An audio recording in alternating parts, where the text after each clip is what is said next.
अगर आप इंडिया से हैं तो आपने ये ज़रूर सुना होगा, जैसे किसी का आशीर्वाद फलता है वैसे ही किसी का श्राप भी फलता है। ये कहानी इसे एक श्राप पे आधारित है।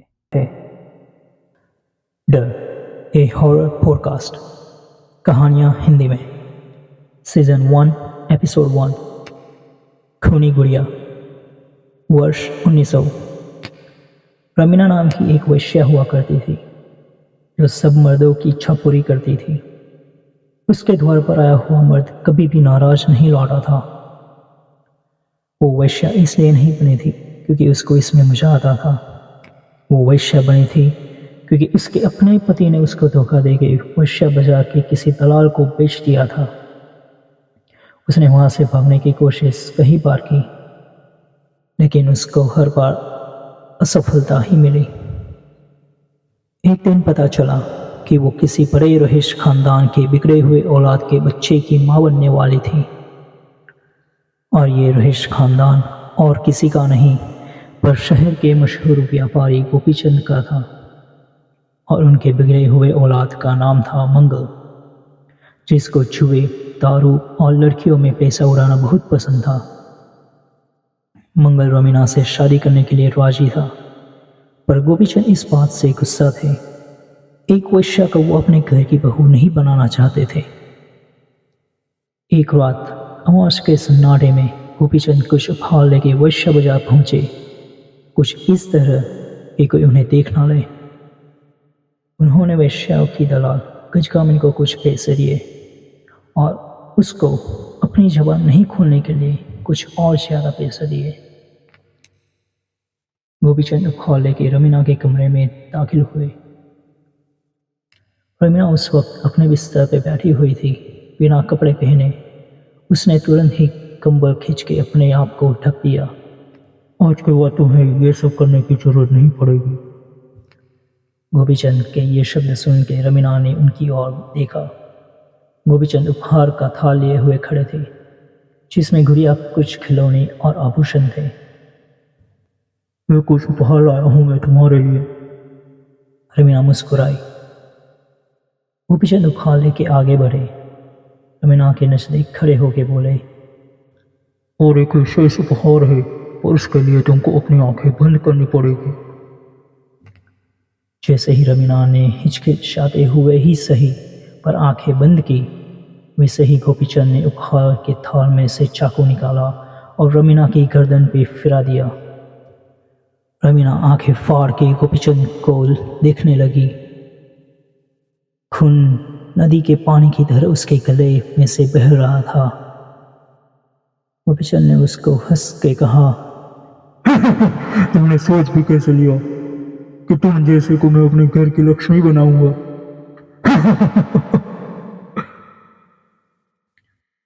रमीना अपना गला पकड़े हुए उनको गुस्से में बोली, मैं तुमको श्राप देती हूँ। तुम्हारा पूरा खानदान अपने अंत की ओर बढ़ेगा इसी क्षण से। गोपीचंद हंसने लगे, और ऐसा कैसे होगा? तू करेगी मुझे तबाह?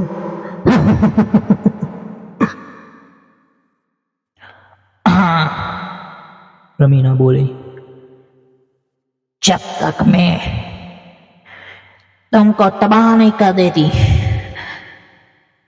तब तक मेरी आत्मा इस गुड़िया में कैद रहेगी। चल चल, गोपीचंद बोले, तेरे जैसी और तेरे जैसे श्राप देने वाली कहीं देखी है मैंने। तो ये तेरा श्राप कुछ नहीं बिगाड़ सकता मेरा। ये कहते ही गोपीचंद ने फिर से रमीना की गर्दन पे चाकू घुमा दिया और रमीना की सांसें हमेशा के लिए बंद कर दी। कुछ घंटों बाद जब गोपीचंद अपने घर पहुंचे, तब उनकी पत्नी को उन्होंने मरा हुआ पाया। उनकी पत्नी छत पे से गिरने की वजह से मरी थी। ये बात उनके नौकर ने उनको बताई थी, लेकिन कुछ देर के लिए रमीना के श्राप ने उनके दिमाग में ऐसी हलचल मचाई और उनको सोचने में मजबूर किया कि कहीं ये सब रमीना की आत्मा ने तो नहीं शुरू किया। अभी तो उनकी पत्नी को खोने का दर्द कम ही नहीं हुआ था कि और 1 घंटे में खबर आई कि उनके बड़े पुत्र श्याम, जो उनकी हर बात मानता था, खुदकुशी करके मर गया। गोपीचंद को समझ नहीं आया कि श्याम की ऐसी तो क्या मजबूरी थी कि उसने ट्रेन से कूद के अपनी जान दे दी। अब घर में कोई बचा था तो सिर्फ वो और उनका बिगड़ा हुआ औलाद मंगल।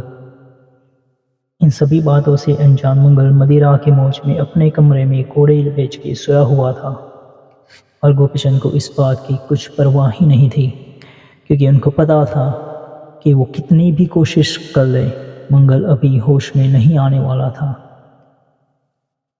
उसके कुछ दिनों बाद जब फिर से सब सही चलने लगा, तब गोपीचंद को लगा उनके पुत्र और पत्नी का सिर्फ एक हादसा था, न कि रमीना का श्राप। पर कहते हैं ना, आशीर्वाद की तरह श्राप भी फलित होता है। गोपीचंद खुश थे कि मंगल अब व्यापार में ध्यान देने लगा है और उसकी सारी बुरी आदतों से वो मुक्त हो चुका है। पर गोपीचंद को ये नहीं पता था कि उसकी बुरी आदतें छुड़वाने वाली और कोई नहीं पर रमीना थी। रमीना की आत्मा जो गुड़िया में बस कर वापिस आई थी, मंगल को सही दिशा दिखाने और गोपीचंद को उसके कर्म की सजा देने। रात के 2 बजे थे और गोपीचंद अपने कमरे में सो रहे थे। अचानक उनको एहसास हुआ कि वो हवा में घूम रहे हैं, पसीने में भीगे हुए, उनकी सांसें डर से चढ़ रही है। गोपीचंद नींद से जाग गए। उन्होंने देखा कि वो तो अपने बिस्तर पे ही थे, सही सलामत। उन्होंने इधर उधर नजर घुमाई। सामने मेज पर एक गुड़िया थी जो उनको घूर रही थी।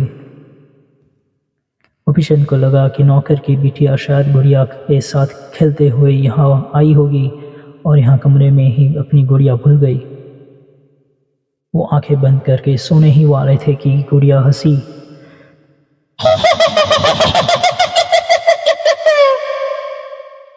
गोपीचंद की आंखें डर से खुली की खुली ही रह गई। ऐसा लग रहा था कि डर से उनकी सांसें कभी भी बंद हो सकती है। मैंने कहा था ना, मैं आऊंगी। गुड़िया ने उन पे छलांग लगाई। गोपीचंद डर के मारे हिल भी नहीं पाए। गुड़िया उनके चेहरे के सामने हवा में रह के बोली, आ गई वापस और शाप पूरा करने। गोपीचंद के होठ वैसे कांपे, पीछे से वो कुछ बोलना चाहते थे पर बोल नहीं पा रहे थे। तुमने कहा था मेरी जैसी तुम्हारे घर की बहू नहीं बन सकती, पर देख, मैं इसी घर में बहू बन के आई और तेरे बिगड़े हुए औलाद को सही रास्ते पे भी ले आई। गोपीचंद की आंखें गिली हो आई, जैसे कि वो रोने वाले थे अभी। मुझे माफ कर दो। अंततः गोपीचंद बोले, मैं यहाँ माफ करने नहीं, पर मेरा बदला लेने आई हूँ। ये कहते ही गुड़िया ने गोपीचंद का सिर धड़ से अलग कर दिया।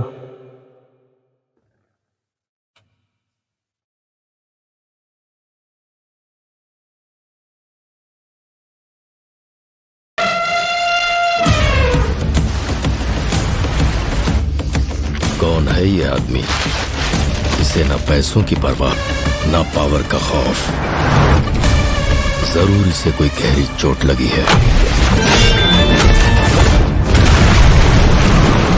आप ये ज़रूर सोच रहे होंगे कि इस वीडियो में मैंने पुष्पा 2 का टीज़र क्यों डाला है।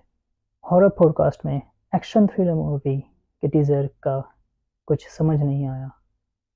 कोई बात नहीं दोस्तों, ये कहानी सुनने के बाद आपको सब कुछ समझ में आ जाएगा।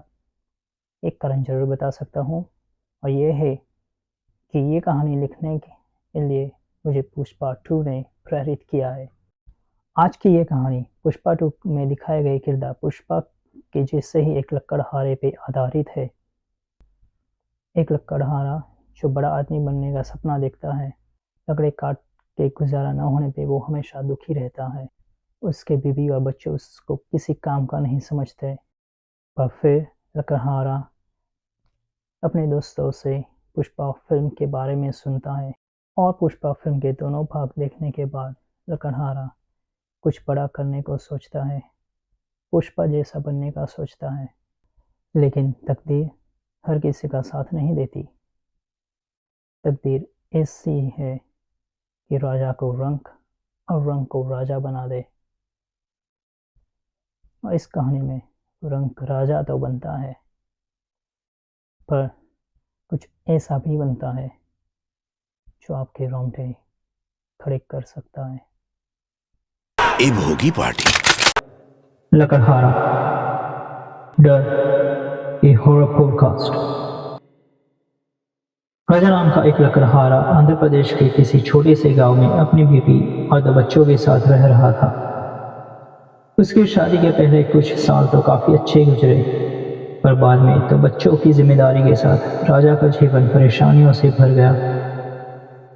बच्चे तो अब काम करने के लायक भी हो गए थे, पर वो थे कि आवारापन करने में से बाज ही नहीं आ रहे थे। पूरा दिन घर में पड़े रहते या तो फिर दोस्तों के साथ यहाँ वहाँ घुमा करते थे। और बीवी थी कि जो बच्चों को सही रास्ते पे लाने की जगह पति को ही ताने मारा करती थी कि वो इतने भी पैसे नहीं ला सकते जिसमें उनका गुजारा हो सके। अपनी लकड़ियों को बेच के राजा को प्रतिदिन सिर्फ 250 से 500 ही मिलते थे। उसमें भी कुछ दिनों तो खाली हाथ लौटना पड़ता था। धीरे धीरे राजा की हालत ऐसी हो गई कि बीवी के साथ बच्चे भी उन पर चिल्लाने लगे। राजा को समझ नहीं आ रहा था कि वो क्या करे। उसके सारे पुराने दोस्त तो सही या गलत काम करके आगे निकल चुके थे।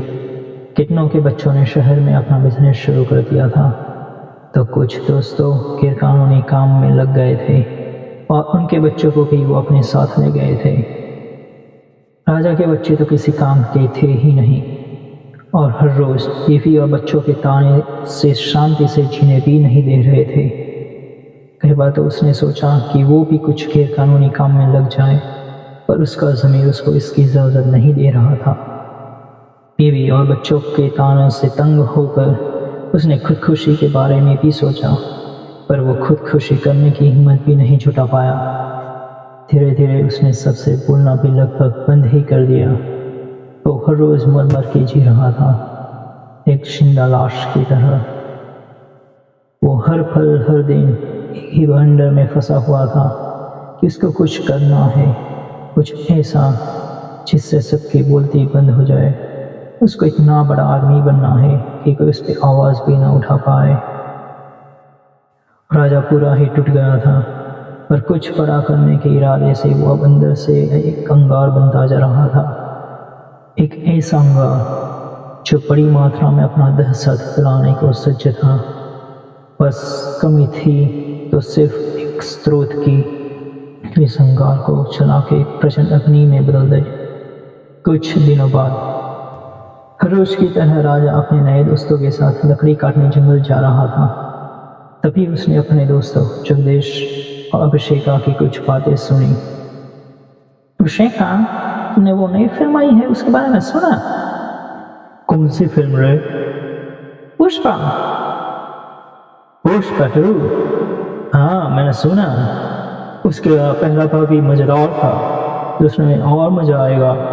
तो आज रात मेरे घर पे पहली देखते हैं और कल दूसरी देखते सिनेमाघर जाएंगे, क्या बोलते हैं? अच्छा विचार। और हम लकड़हारों को तो वो फिल्म देखनी ही चाहिए। आखिर पुष्पा भी तो यही काम करके बड़ा आदमी बना। नहीं रे, तुम गलत बोल रहे हैं। हाँ, मतलब वो बड़ा आदमी तो लाल चंदन की तस्करी करके बना, पर शुरुआत तो उसने मजदूर बन के ही की थी ना। शुरू में तो वो भी सिर्फ लकड़ी ही काटता था ना। हाँ, अब सही बोले। तभी उनकी ये बातें सुन के राजा ने पीछे से आवाज लगाई। जगदीश ने पीछे मुड़ के देखा। अरे राजा, कैसे हो तुम?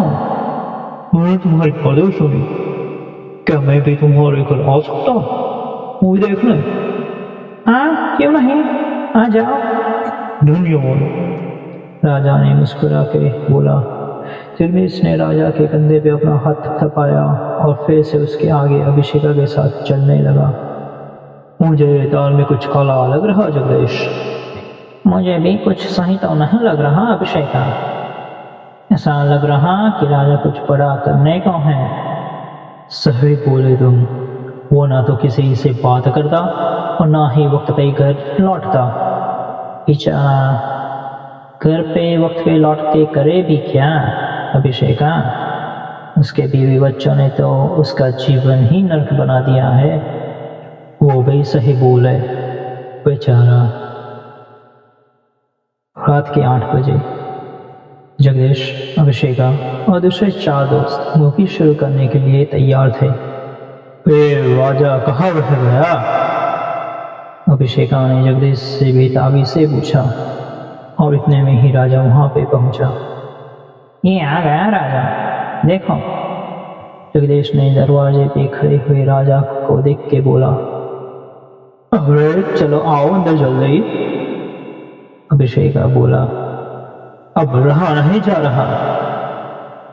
जैसे ही राजा ने अंदर प्रवेश किया, अभिषेका ने रिमोट पे पहले बटन दबाया और मूवी शुरू की। सभी मूवी का आनंद ले रहे थे। कुछ ना कुछ सीन पे कोई ना कोई कुछ कमेंट जरूर करता था, पर राजा सबके पीछे बैठा हुआ सिर्फ मूवी को देख रहा था। कुछ ऐसे जैसे वो कुछ समझ रहा हो या तो फिर मूवी देखते देखते कुछ बड़ा करने की योजना बना रहा हो। कुछ तो बड़ा उसके दिमाग में चलने लगा था। दूसरे दिन सब दोस्त सुबह में पुष्पा 2 देखने गए तो 7 लोग थे। अभिषेका, जगदीश, वो राजा और उनके 4 और दोस्त। लेकिन वापस घर आए थे तो सिर्फ 6। राजा तो फिल्म खत्म होने के बाद ही उनको अलविदा बोल के कहीं पे निकल गया था। 7 दिन मानी कि 1 हफ्ता हो गया था।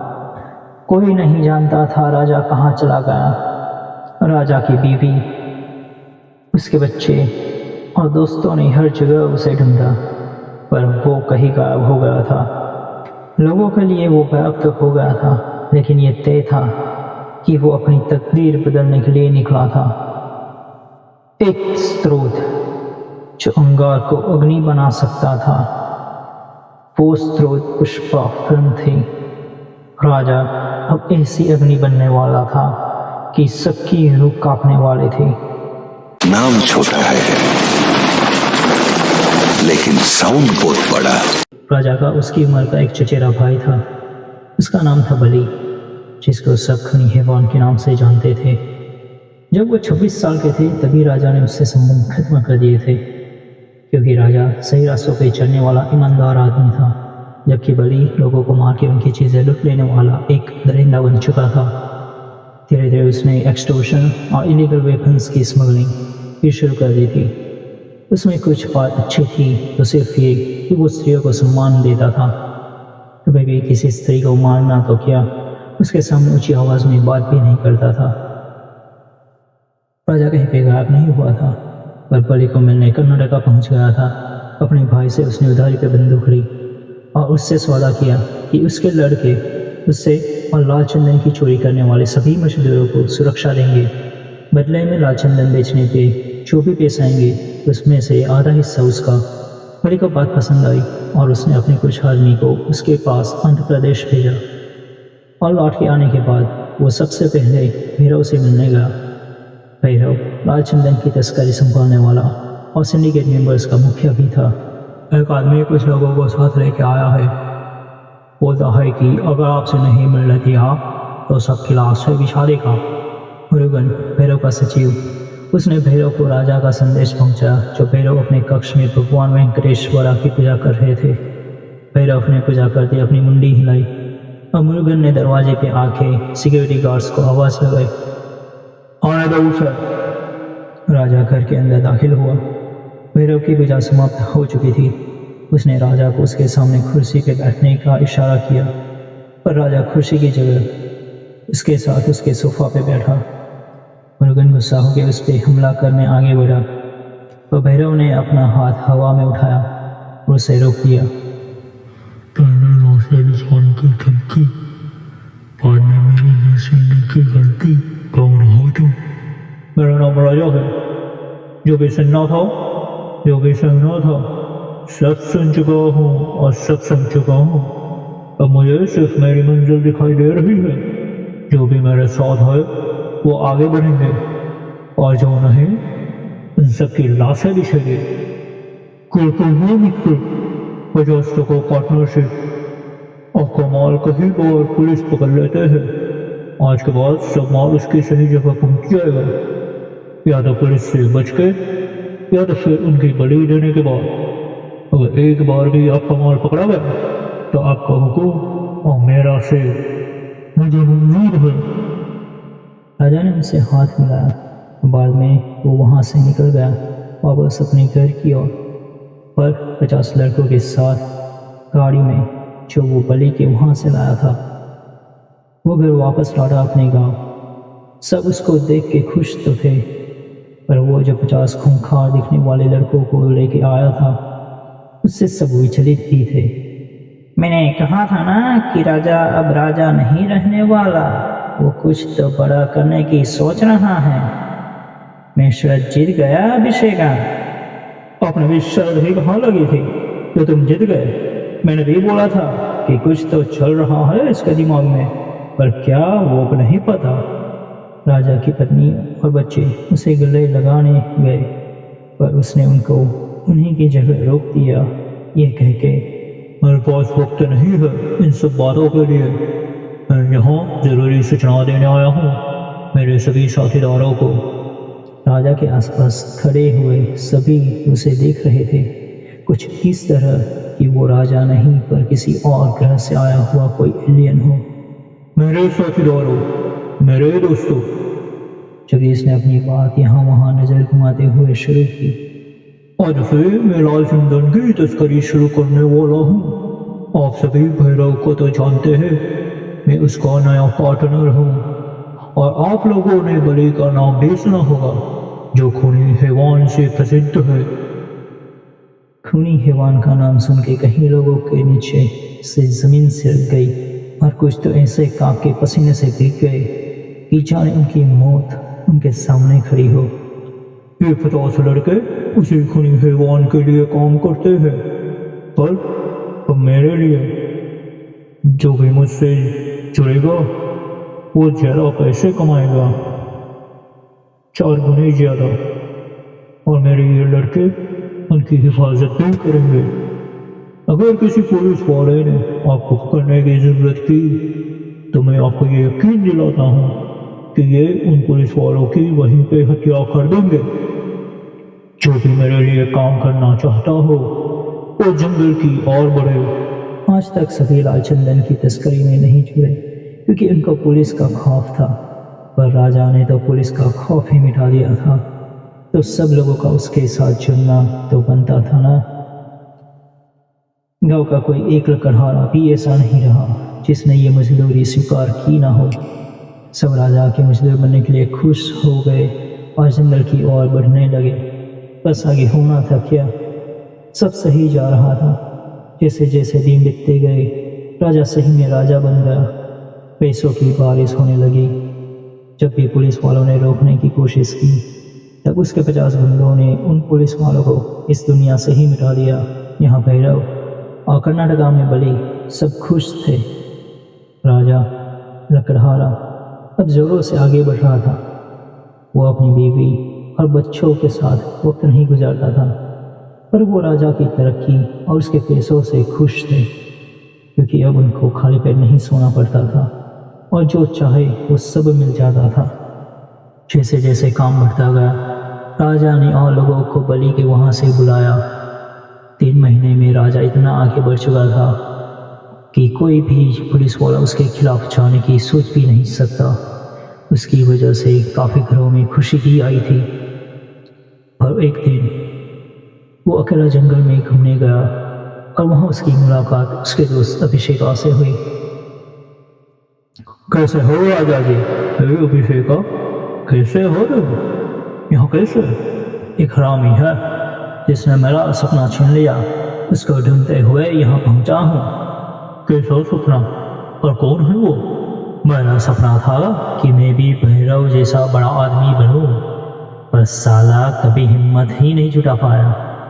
बाद में मैंने तुमको देखा, उससे हाथ मिला के उसके आगे निकल गए तुम। बहुत खुशी हुई मुझे राजा, सही में कमाल कर दिए हो तुम, बिल्कुल पुष्पा मूवी के पुष्पा की तरह। राजा, नाम छोटा, धमाका बड़ा। राजा हंसने लगा।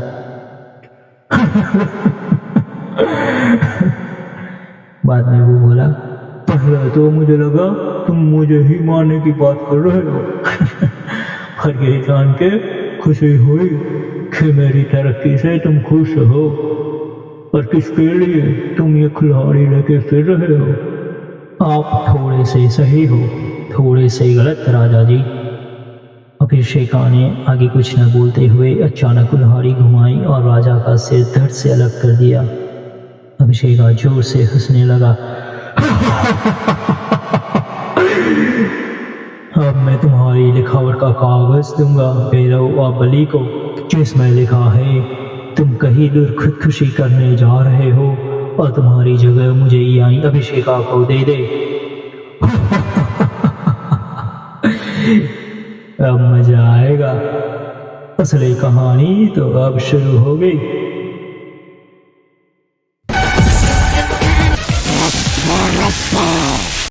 छह महीने बीत चुके थे। अभिषेका ने राजा की जगह ले ली थी, पर राजा की तरह वो कुछ संभाल नहीं सका। नए पुलिस अफसर का यहाँ ट्रांसफर हुआ, जो किसी से भी कोई खौफ नहीं रखता था, और उसके साथ पुलिस फिर से लाल चंदन की तस्करी रोकने में कामयाब होने लगी। फिर से वो सब मजदूरों को पकड़ के जेल में डालने लगी। भैरव और बलि दोनों अभिषेका के काम से नाखुश थे। राजा ने उनको जितना 3 महीने में मुनाफा करवाया था, उससे ज्यादा अभिषेका ने 6 महीने में नुकसान। जब भैरव ने अभिषेका को उसके पद से हटाने की उसको धमकी दी, अभिषेका ने एक योजना बनाई। वो योजना ये थी कि अब से वो सभी मजदूरों को जंगल में बंदूक दे के भेजेंगे, ताकि कोई भी पुलिस वाला मजदूरों और उनके माल को पकड़ने में कामयाब ना हो। और कुछ दिनों तक अभिषेका की योजना अनुसार सब कुछ सही चल रहा था। पर एक दिन अमावस्या की शाम अभिषेका ने अपने यहाँ पार्टी रखी थी, जिसमें भैरव और बलि भी आए थे। सब अभिषेका से खुश थे। फिर से उनका धंधा शुरू से चलने लगा था, लेकिन कोई था जो उनकी खुशी के रंग में भंग डालने वाला था। रात के 12 बजे अंधकार उसकी चरम सीमा पे था। सब अभिषेका के घर में बाहर बंधे हुए मंडप के नीचे पार्टी का मजा ले रहे थे। भैरव और बलि अभिषेका के साथ दारू में टुन्न थे।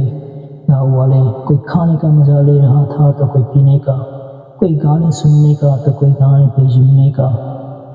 तभी एक ऐसा तूफान आया जिसने सबको डर से कंपा दिया। गाने मृत्यु चाप में बदल गए और दारू खून में। कुछ इधर उधर भागने लगे तो कुछ घरों में जाके छिप गए, और कुछ डरे हुए ऐसे खड़े थे कि मानो किसी ने उनको पुतले में बदल दिया हो। हर और डर का माहौल था, और ये डर कोई दूर करे उससे पहले पूरे गांव में बत्तियां भी गुल हो गई। लोग डर के मारे चिल्लाने लगे, कुछ इस तरह रोने लगे कि मानो उनकी मौत नजदीक आ रही हो। आप सभी के पास खाना गंदा है, एक डरावनी आवाज सबके कानों में गूंजी। भैरव बलि और अभिषेका को जंगल की ओर भेजो, वरना सब मरेंगे, पूरा गाँव मरेगा। ये सुनते ही भैरव के लड़कों ने हवा में फायरिंग की, पर वो सिर्फ कुछ सेकंड्स में बंद हो गई। सब सोचने पड़ गए कि वो क्या करें, क्योंकि किसी में भी उन तीनों को छूने की हिम्मत बिल्कुल भी नहीं थी। बत्तियां फिर से जल उठी। दारू जो खून बन गया था फिर से दारू बन गया, और गाने जो मृत्यु चाप में बदल गए थे फिर से गाने में बदल गए। पर अब वहाँ मंडप में लाशें बिछी हुई थी, और ये लाशें किसी और की नहीं, वही भैरव के आदमियों की थी, जिन्होंने हवा में फायरिंग करने की जुर्रत की थी। इन लाशों को देखने के बाद अभिषेका भैरव और बलि को दारू के नशे में टुन्न हो सोते हुए देख गांव का एक आदमी बोला, हम इन तीनों जंगल में छोड़ के आते हैं। वैसे भी ये तीनों हम पे बहुत जुल्म करते हैं। ऐसा तो देते नहीं, पर माल भी पकड़ जाने पे राजा की तरह हमें ना तो ये छुड़ाने आते हैं, और अगर पुलिस से बच जाए तो हमें को वो मार भी देता है। शिवा की तो इन लोगों ने मौत ही कर दी। हाँ, जगपति सही कह रहा है, अश्विन बोला। हम तीनों को छोड़ के आते हैं और हम फिर से एक मामूली लकड़हारे बन जाएंगे। पैसे कम कमाएंगे, पर वो जिंदगी अपनी जिंदगी होगी दोस्तों। जगपति और अश्विन की बातें सुनकर सभी ने तीनों को जंगल में छोड़ने का फैसला लिया। अभिषेका की बीवी ने उसको बचाने की कोशिश की, पर सभी गाँव वालों ने उसको पकड़ के रखा ताकि वो ना तो अभिषेका को बचा सके और ना ही उसके पीछे जंगल में जाके अभिषेका के साथ मौत के घाट उतर जाए। कुछ घंटों बाद अभिषेका धीरे धीरे आंखें खोल रहा था, और जैसे वो होश में आता जा रहा था, किसी के नाचने का स्वर उसके कानों में पड़ता जा रहा था। जब उसकी आंखें खुली तब उसने देखा कि उसकी थोड़ी ही दूर कोई नाच रहा था, पर यह नाच खुशी का तो बिल्कुल भी नहीं था। उसको देख के अभिषेका को ऐसा लगा कि जैसे वो किसी की मौत का तांडव कर रहा हो। अभिषेका ने आसपास नजर घुमाई और सोचने लगा, मैं तो गांव में पार्टी कर रहा था, यहाँ जंगल में कैसा पहुंच गया। और बाद में उसने भैरव बलि को भी नशे की नींद में लेटे हुए देखा। उसने डर के मारे अपनी नजर घुमाई और इतने अंधेरे में डरे बिना तांडव करते हुए आदमी को वो घूरने लगा। कुछ मिनट बाद वो चिल्लाया, कौन है तुम? आदमी न रुके हुए तांडव करता जा रहा था, और धीरे धीरे उसके तांडव करने की गति भी बढ़ने लगी, और उसके साथ उसके आसपास धुआं भी उठने लगा। अभिषेका को अब वो आदमी धुंधला सा नजर आ रहा था। वो अब उसका खूंखार तांडव देख के ज्यादा डरने लगा था। उसने अपने नजदीक लेटे हुए बलि को देखा और बाद में उसका नाम चिल्लाते हुए उसको जोरों से हिलाने लगा। बले, बले, बले। बलि फिर भी नहीं उठा। अभिषेका कांपते हुए खड़ा हुआ और उसको जोर से पेट में लात मारी, और बलि था कि उठने का नाम ही नहीं ले रहा था। अभिषेका ने वही तकनीक लगा के भैरव को पीने से जगाने की कोशिश की, पर वो भी मुर्दे की तरह उसकी जगह लेटा रहा। तभी अभिषेका ने एक पेड़ के नीचे कुल्हाड़ी देखी। वो उसकी ओर दौड़ा, तभी अचानक से उसके आगे एक आदमी खड़ा हो गया। अभिषेका ने पीछे नजर घुमाई। वो तांडव करने वाला आदमी वहाँ नहीं था। उसको यकीन हो गया कि उसका रास्ता रोकने वाला आदमी और कोई नहीं, पर वही तांडव करने वाला था। पर वो अपनी पीठ दिखाए हुए खड़ा था, तो उसका चेहरा भी देखना संभव नहीं था। कौन हो तुम? अभिषेका बोला। उसकी आवाज में एक डर था, एक ऐसा डर जैसे कि मानो वो उस इंसान को पहचान गया था, पर उसको अपनी सोच पे यकीन नहीं करना था। इतने में बलि ने धीरे धीरे अपनी आंखें खोली, और उसके बाद भैरव ने हमें हाँ कैसे? भैरव ने बलि से इधर उधर देखते हुए बोला, कहीं अभिषेका ने हमसे गद्दारी तो नहीं? बलि बोला, कहीं उसने हमको मारने की योजना तो नहीं बनाई? वो ऐसा क्यों करेगा? इतना बोलते ही भैरव डर से स्तब्ध हो गया। बलि ने ध्यान देते हुए देखा कि भैरव किसी चीज को देख के डर गया है। उसने अपनी नजर घुमाई और देखा कि उनसे थोड़ी ही दूरी पे अभिषेका किसी आदमी के साथ खड़ा हुआ है। अभिषेका को तो उन्होंने उसके पहने हुए कपड़े से पहचान लिया था, पर क्योंकि वो आदमी अपनी पीठ दिखाकर खड़ा था, उनको समझ में नहीं आ रहा था कि वो कौन था। पर उसके हाथ में कुल्हाड़ी थी, जिसको उसने इस तरह पकड़ा था जैसे कि वो अभिषेका पे कभी भी चला सकता था। अभिषेका, अभिषेका, भैरव खड़ा होते हुए चिल्लाया। कोई भी उसके बाद खड़ा हुआ और चिल्लाया, अभिषेका, अभिषेका। पर ऐसा लग रहा था कि उनकी आवाज़ अभिषेका तक नहीं पहुंच रही थी। तो उन्होंने अभिषेका की ओर कदम बढ़ाए। जब उसके नज़दीक खड़े हुए वो फिर से उसका नाम चिल्लाए, पर अभिषेका तो नहीं पलटा, लेकिन कुल्हाड़ी पकड़ के खड़ा हुआ आदमी उनकी ओर पलटा। इसी के साथ तीनों डर से ऐसे सहम गए कि मानो तीनों ने उनकी मौत के दर्शन कर लिए हो, क्योंकि वो और कोई नहीं पर राजा था। राजा का भूत था। उसका डरावना सफ़ेद चेहरा और गुस्से से भरी हुई उसकी काली आंखें स्पष्ट रूप से उन तीनों को उनकी मौत की चेतावनी दे रही थी। क्या हुआ? राजा बोला एक भारी डरावनी आवाज में। मुझे देख के खुशी नहीं हुई आप तीनों को? मैं आपका राजा हूँ, वो राजा जिसने आपको इतना पैसा दिखाया 3 महीने में, जो आपने अपनी जिंदगी में पहले कभी नहीं देखे थे। नहीं नहीं, अभिषेका अपने डर को छिपाने की कोशिश करते हुए बोला। हमें माफ कर दो राजा, हमसे गलती हो गई। नहीं, राजा चिल्लाया। मैंने अपने बीवी बच्चों से तंग आके एक ऐसा फैसला लिया जो मुझे मेरी मंजिल तक ले गया, और तुमने मुझसे गद्दारी की अभिषेका, तुम तीनों ने। राजा ने गुस्से में कुल्हाड़ी भैरव और बलि की ओर दिखाते हुए बोला। मैं इन दोनों को शायद माफ कर सकता हूँ, पर राजा ने अपनी नजर फिर से अभिषेका पे केंद्रित की और बोला। पर तुम कौन हो अभिषेका? तुमको मैंने मेरा अच्छा दोस्त माना था। अगर तुम कहते मुझे कि मेरी जगह तुम्हें चाहिए तो मैं दे देता, और अगर नहीं देता तो तुम्हें मेरा 50% का पार्टनर बना देता। पर तुमने मुझसे गद्दारी की, तुमने मुझे मार डाला और मेरी लाश का अंतिम संस्कार तक नहीं होने दिया। इसी जंगल में तुम तीनों ने मेरी लाश दफन कर दी, पर अच्छा हुआ क्योंकि इस तरह मेरी आत्मा को शांति नहीं मिली और मैं वापस आया मेरा बदला लेने, तुम तीनों को मौत के घाट उतारने। हमको छोड़ दो राजा, हमको मुझे छोड़ दो, मैं तुम्हारा चचेरा भाई हूँ। राजा बलि को अपनी गुस्से से भरी हुई नजरों से घूरने लगा।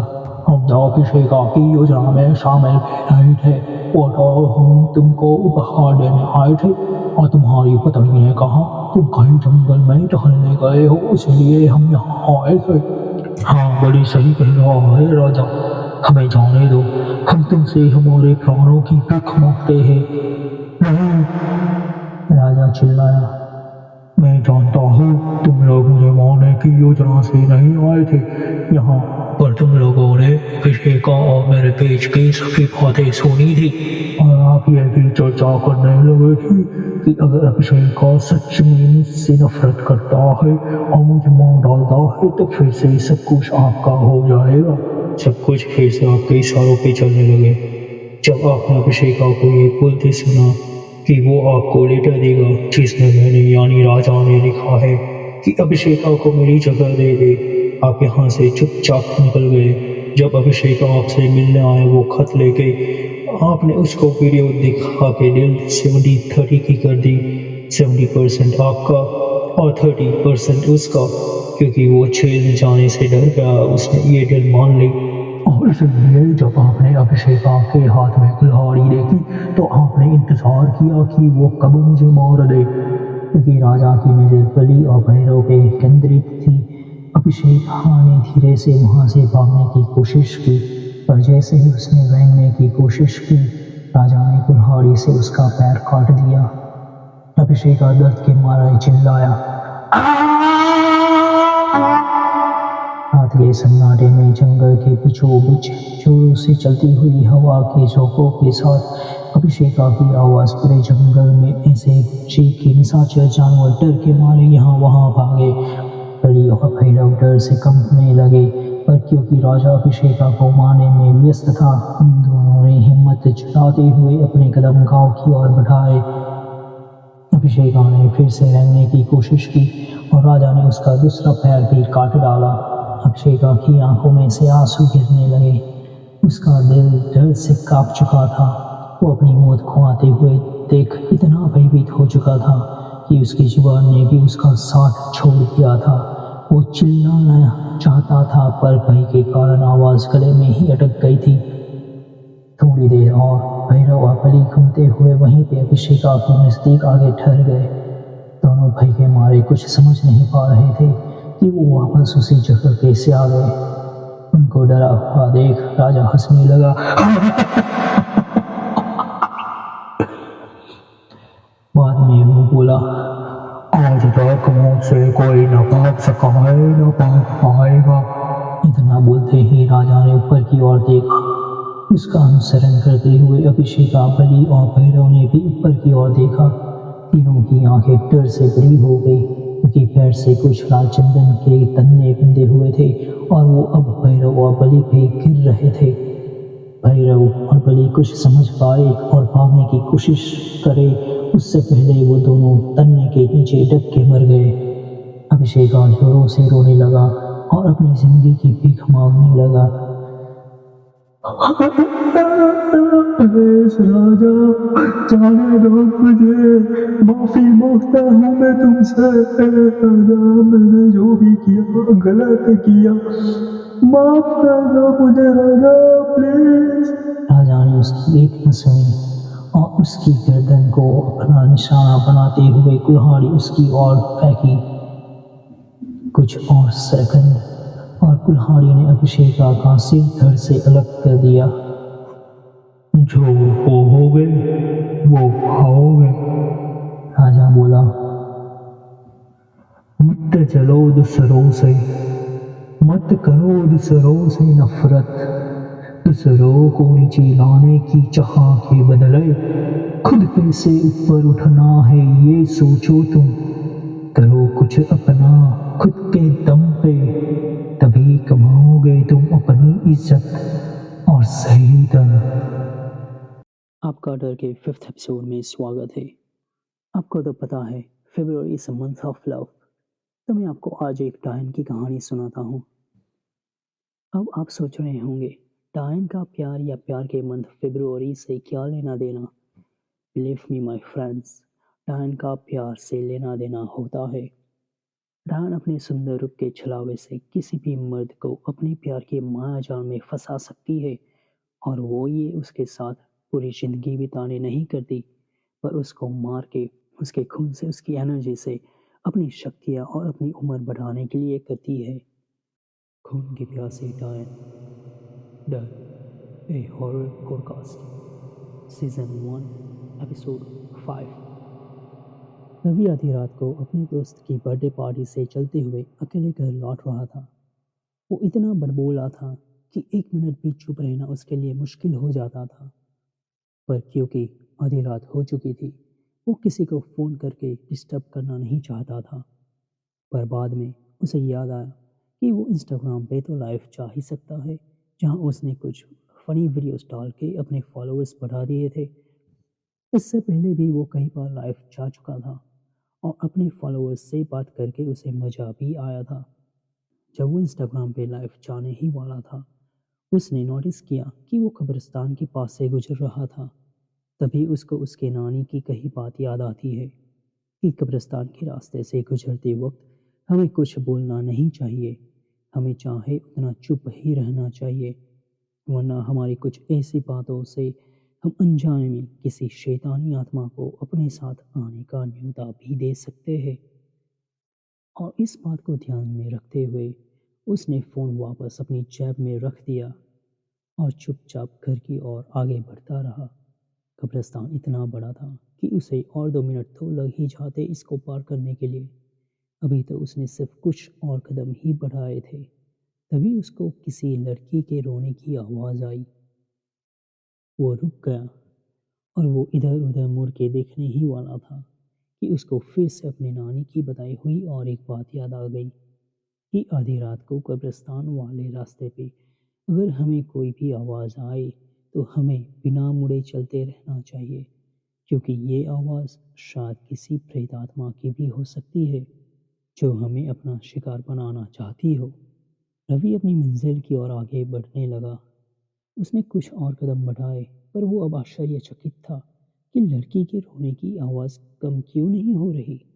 उसे ऐसा लग रहा था कि वो उसके नज़दीक चलते हुए रो रही हो, क्योंकि अब तो उसे पायल के घुंघरू की भी आवाज़ आने लगी थी, जैसे कि वो उसकी ओर बढ़ रही हो। कहीं सही में तो वो कोई बुरी आत्मा नहीं जो उसका पीछा करने लगी थी उसको अपना शिकार बनाने के लिए। रवि ने अपनी गति बढ़ाई, पर रोने की आवाज़ उसका पीछा छोड़ने का नाम ही नहीं ले रही थी। कुछ और कदम चलने के बाद उसे एक विचार आया। अपनी गति धीमी करके उसने अपना फ़ोन निकाला और उसमें कैमरा ओपन किया। फ्रंट कैमरा सेलेक्ट करके धीरे से फ़ोन अपने चेहरे के लेवल में ऊपर लेके उसके पीछे कौन है वो कैमरे में देखने की कोशिश करने लगा। अगले ही पल उसने देखा कि उसकी थोड़ी ही दूर शादी की लाल साड़ी में एक खूबसूरत लड़की रोते हुए उसके पीछे पीछे चल रही थी। उस लड़की को देख के रवि इतना खुश हो गया कि मानो उस जैसी खूबसूरत लड़की उसने पहले कभी देखे ही ना हो। उसकी पतली सी कमर, उसका सुंदर श्याम चेहरा, घने लंबे बाल और उसके लाल चमकदार लिपस्टिक वाले गोल होठ। कसम से यार, इतनी सुंदर लड़की कभी नहीं देखी मैंने। कौन है ये? कहाँ की अप्सरा है ये? रवि सोचने लगा। मुझे इससे बात करनी ही चाहिए। रवि अपनी जगह ठहर गया और उस लड़की के लिए वेट करने लगा। जब वो नज़दीक आई तब वो बोला, एक्सक्यूज़ मी, आपका फ़ोन गिर गया। लड़की ये सुन के रुक गई और अपने आंसू पोंछते हुए नीचे ज़मीन पर इधर उधर देखने लगी। आपका फ़ोन आप ही के पास है। मैं तो बस आपका अटेंशन पाना चाहता था ताकि आपसे कुछ बात कर सकूं। रवि बोला, मुझे किसी से कोई बात नहीं करनी। मैं समझ सकता हूँ, पर मैं किसी लड़की को रोते हुए नहीं देख सकता या किसी तकलीफ में नहीं देख सकता, रवि ने कहा। और वैसे भी मेरी नानी ने कहा है कि दुख बांटने से कम होता है, दर्द को छिपाने से सिर्फ तकलीफ होती है, और दर्द को बांटने से दिल को थोड़ा बहुत सुकून मिलता है, क्योंकि दिल दर्द से राहत पाते ही खुशनुमा हो जाता है और दिमाग को भी शांत करके सही रास्ते पे ले आता है। मेरा नाम मोहिनी है। मेरे आई बाबा ने एक लड़के से मेरी शादी तय की थी। उन्होंने दहेज में जो भी मांगा था मेरे आई बाबा ने उनको सब दे दिया था।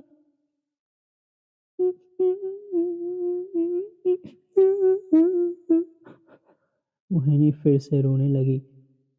लेकिन अभी मैं वहां शादी के मंडप से भागते हुए आई हूँ। ऐसा क्या हो गया कि आपको शादी के मंडप से भागना पड़ा? रवि ने उससे आश्चर्यचकित होकर पूछा। लड़के वालों ने मांग की कि लड़का उससे तब शादी करेगा जब मेरे आई और बाबा उनको हमारी सब संपत्ति दे देंगे। मुझको ये मंजूर नहीं था, तो मैंने आई और बाबा को रोकने की कोशिश की, पर उन्होंने मेरी एक ना सुनी, ये कहते हुए कि वो मेरे लिए बेचने के लिए तैयार है और रास्ते में भी रह लेंगे, सिर्फ मेरी खुशी के लिए।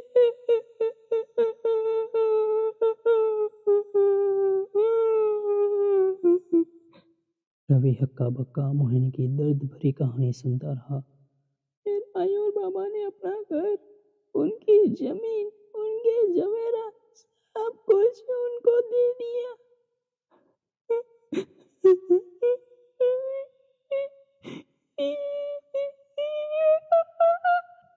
मोहिनी जोरों से रोने लगी। रवि ने इधर उधर देखा, पर वहाँ कहीं पे भी नज़दीक में कोई ऐसी जगह नहीं थी कि जहाँ से वो पानी ला सके। वो रास्ता पूरा सुनसान था, ना तो कोई घर था, ना तो कोई दुकान। उसकी ओर कब्रिस्तान और उसकी बाई ओर छोटा सा जंगल। अपने आप को संभालते हुए मोहिनी बोली, और जैसे ही उनको सब मिल गया, उन्होंने मेरे आई और पापा को गोली मार के मार दिया। मैं जैसे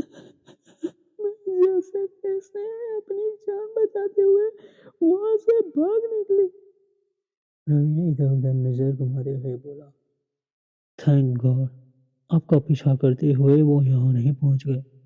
लगता है आप अब सुरक्षित हो। वो तो सही है, क्योंकि मैंने उनको कब का कहीं पीछे छोड़ दिया है। मुझे नहीं लगता कि वो मुझ तक पहुंच पाएंगे। मुझे तो अब बस सिर्फ मेरे आई और पापा को खोने का गम है। हम पुलिस स्टेशन जाते हैं। हम श्योर पुलिस हमारी मदद करेंगे। इसका कोई फायदा नहीं है, क्योंकि उन्होंने पूरे मंडप में आग लगा दी थी ताकि उसमें मेरा आई बाबा जल के राख हो जाए और सबको लगे कि ये हादसा था। तो अब आप क्या करेंगे, कहाँ जाएंगे? मुझे भी नहीं पता। कोई बात नहीं, आप मेरे साथ मेरे घर ठहर सकती है। जितने दिन आप चाहे मैं मेरी नानी के साथ रहता हूँ। मेरे मॉम डैड तो मैं जब छोटा था तभी गुजर गए थे। आप बहुत अच्छे हैं, आपका धन्यवाद। आप मुझे तुम करके बुला सकते हो। धन्यवाद, बस सिर्फ एक शर्त पे। अगर आपने भी हमें तुम करके बुलाया तो। मुझे शर्त मंजूर है, रवि मुस्कुराते हुए बोला। रवि खुश तो हो चुका था, क्योंकि जो लड़की उसे पसंद आई थी वो अब उसके साथ उसके घर आ रही थी। पर वो मोहिनी के लिए दुखी भी था और मन ही मन सोच रहा था कि ऐसा कभी भी किसी लड़की के साथ ना हो। मोहिनी रवि के साथ साथ उसके घर की ओर चल रही थी और रवि ये सुनिश्चित कर रहा था कि मोहिनी अपने साथ हुए हादसे को याद करके फिर से रोने ना लगे। वो खुल के नहीं हंस रही थी, ये साफ दिख रहा था रवि को। पर क्योंकि वो बातें करता जा रहा था, मोहिनी जोरों से रो भी नहीं रही थी। वो कभी थोड़ा सा मुस्कुरा के या हंस के या थोड़ी देर कहीं किसी विचार में खो के चलती जा रही थी। आधे घंटे के बाद वो जब घर पहुंचे, रवि ने सब कुछ अपनी नानी को बताया और नानी मोहिनी को अपने घर में सहारा देने के लिए राजी हो गई। लेकिन रवि को कहाँ पता था कि मोहिनी जो भी कर रही थी वो सिर्फ उसका नाटक था। उसने जो भी कहानी सुनाई रवि को वो सच थी, पर ये सब उसके साथ 100 साल पहले हो चुका था। और जिस आग में उसके आई और बाबा जल के मर गए थे, उसी आग में मोहिनी भी मर चुकी थी। अभी तो वो एक अतृप्त आत्मा बने फिर रही थी। वो एक खून की प्यासी डायन थी, जिसका अब रवि शिकार बन चुका था। न कि सिर्फ रवि, पर उसकी नानी भी। 2 महीने बीत चुके थे। मोहिनी अब घर के सदस्य की तरह रहने लगी थी। नानी मोहिनी से खुश थी, क्योंकि वो हमेशा उनका ख्याल रखती थी और ये देख रवि भी खुश था। रवि 26 साल का था और नानी को उसकी शादी की चिंता हमेशा सताया करती थी। उनकी इच्छा थी कि वो ये दुनिया छोड़ के चली जाए, उससे पहले वो रवि की किसी अच्छी लड़की के साथ शादी करा दे। नानी ने रवि को लव मैरिज की भी परमिशन दे रखी थी, पर वो रवि था कि हमेशा अपने काम में व्यस्त रहता था और कभी किसी लड़की से इतनी बातें भी नहीं करता था। और ये बात तो सही थी, मोहिनी रवि को अच्छी लगती थी, पर वो फिर से अपने काम में व्यस्त हो गया था। वो एक तरफ 9 to 5 की जॉब करता था और शाम होते ही वो कहीं घूमने निकल जाता था, कुछ नए कंटेंट्स बनाने जो वो इंस्टाग्राम पे डाल सके।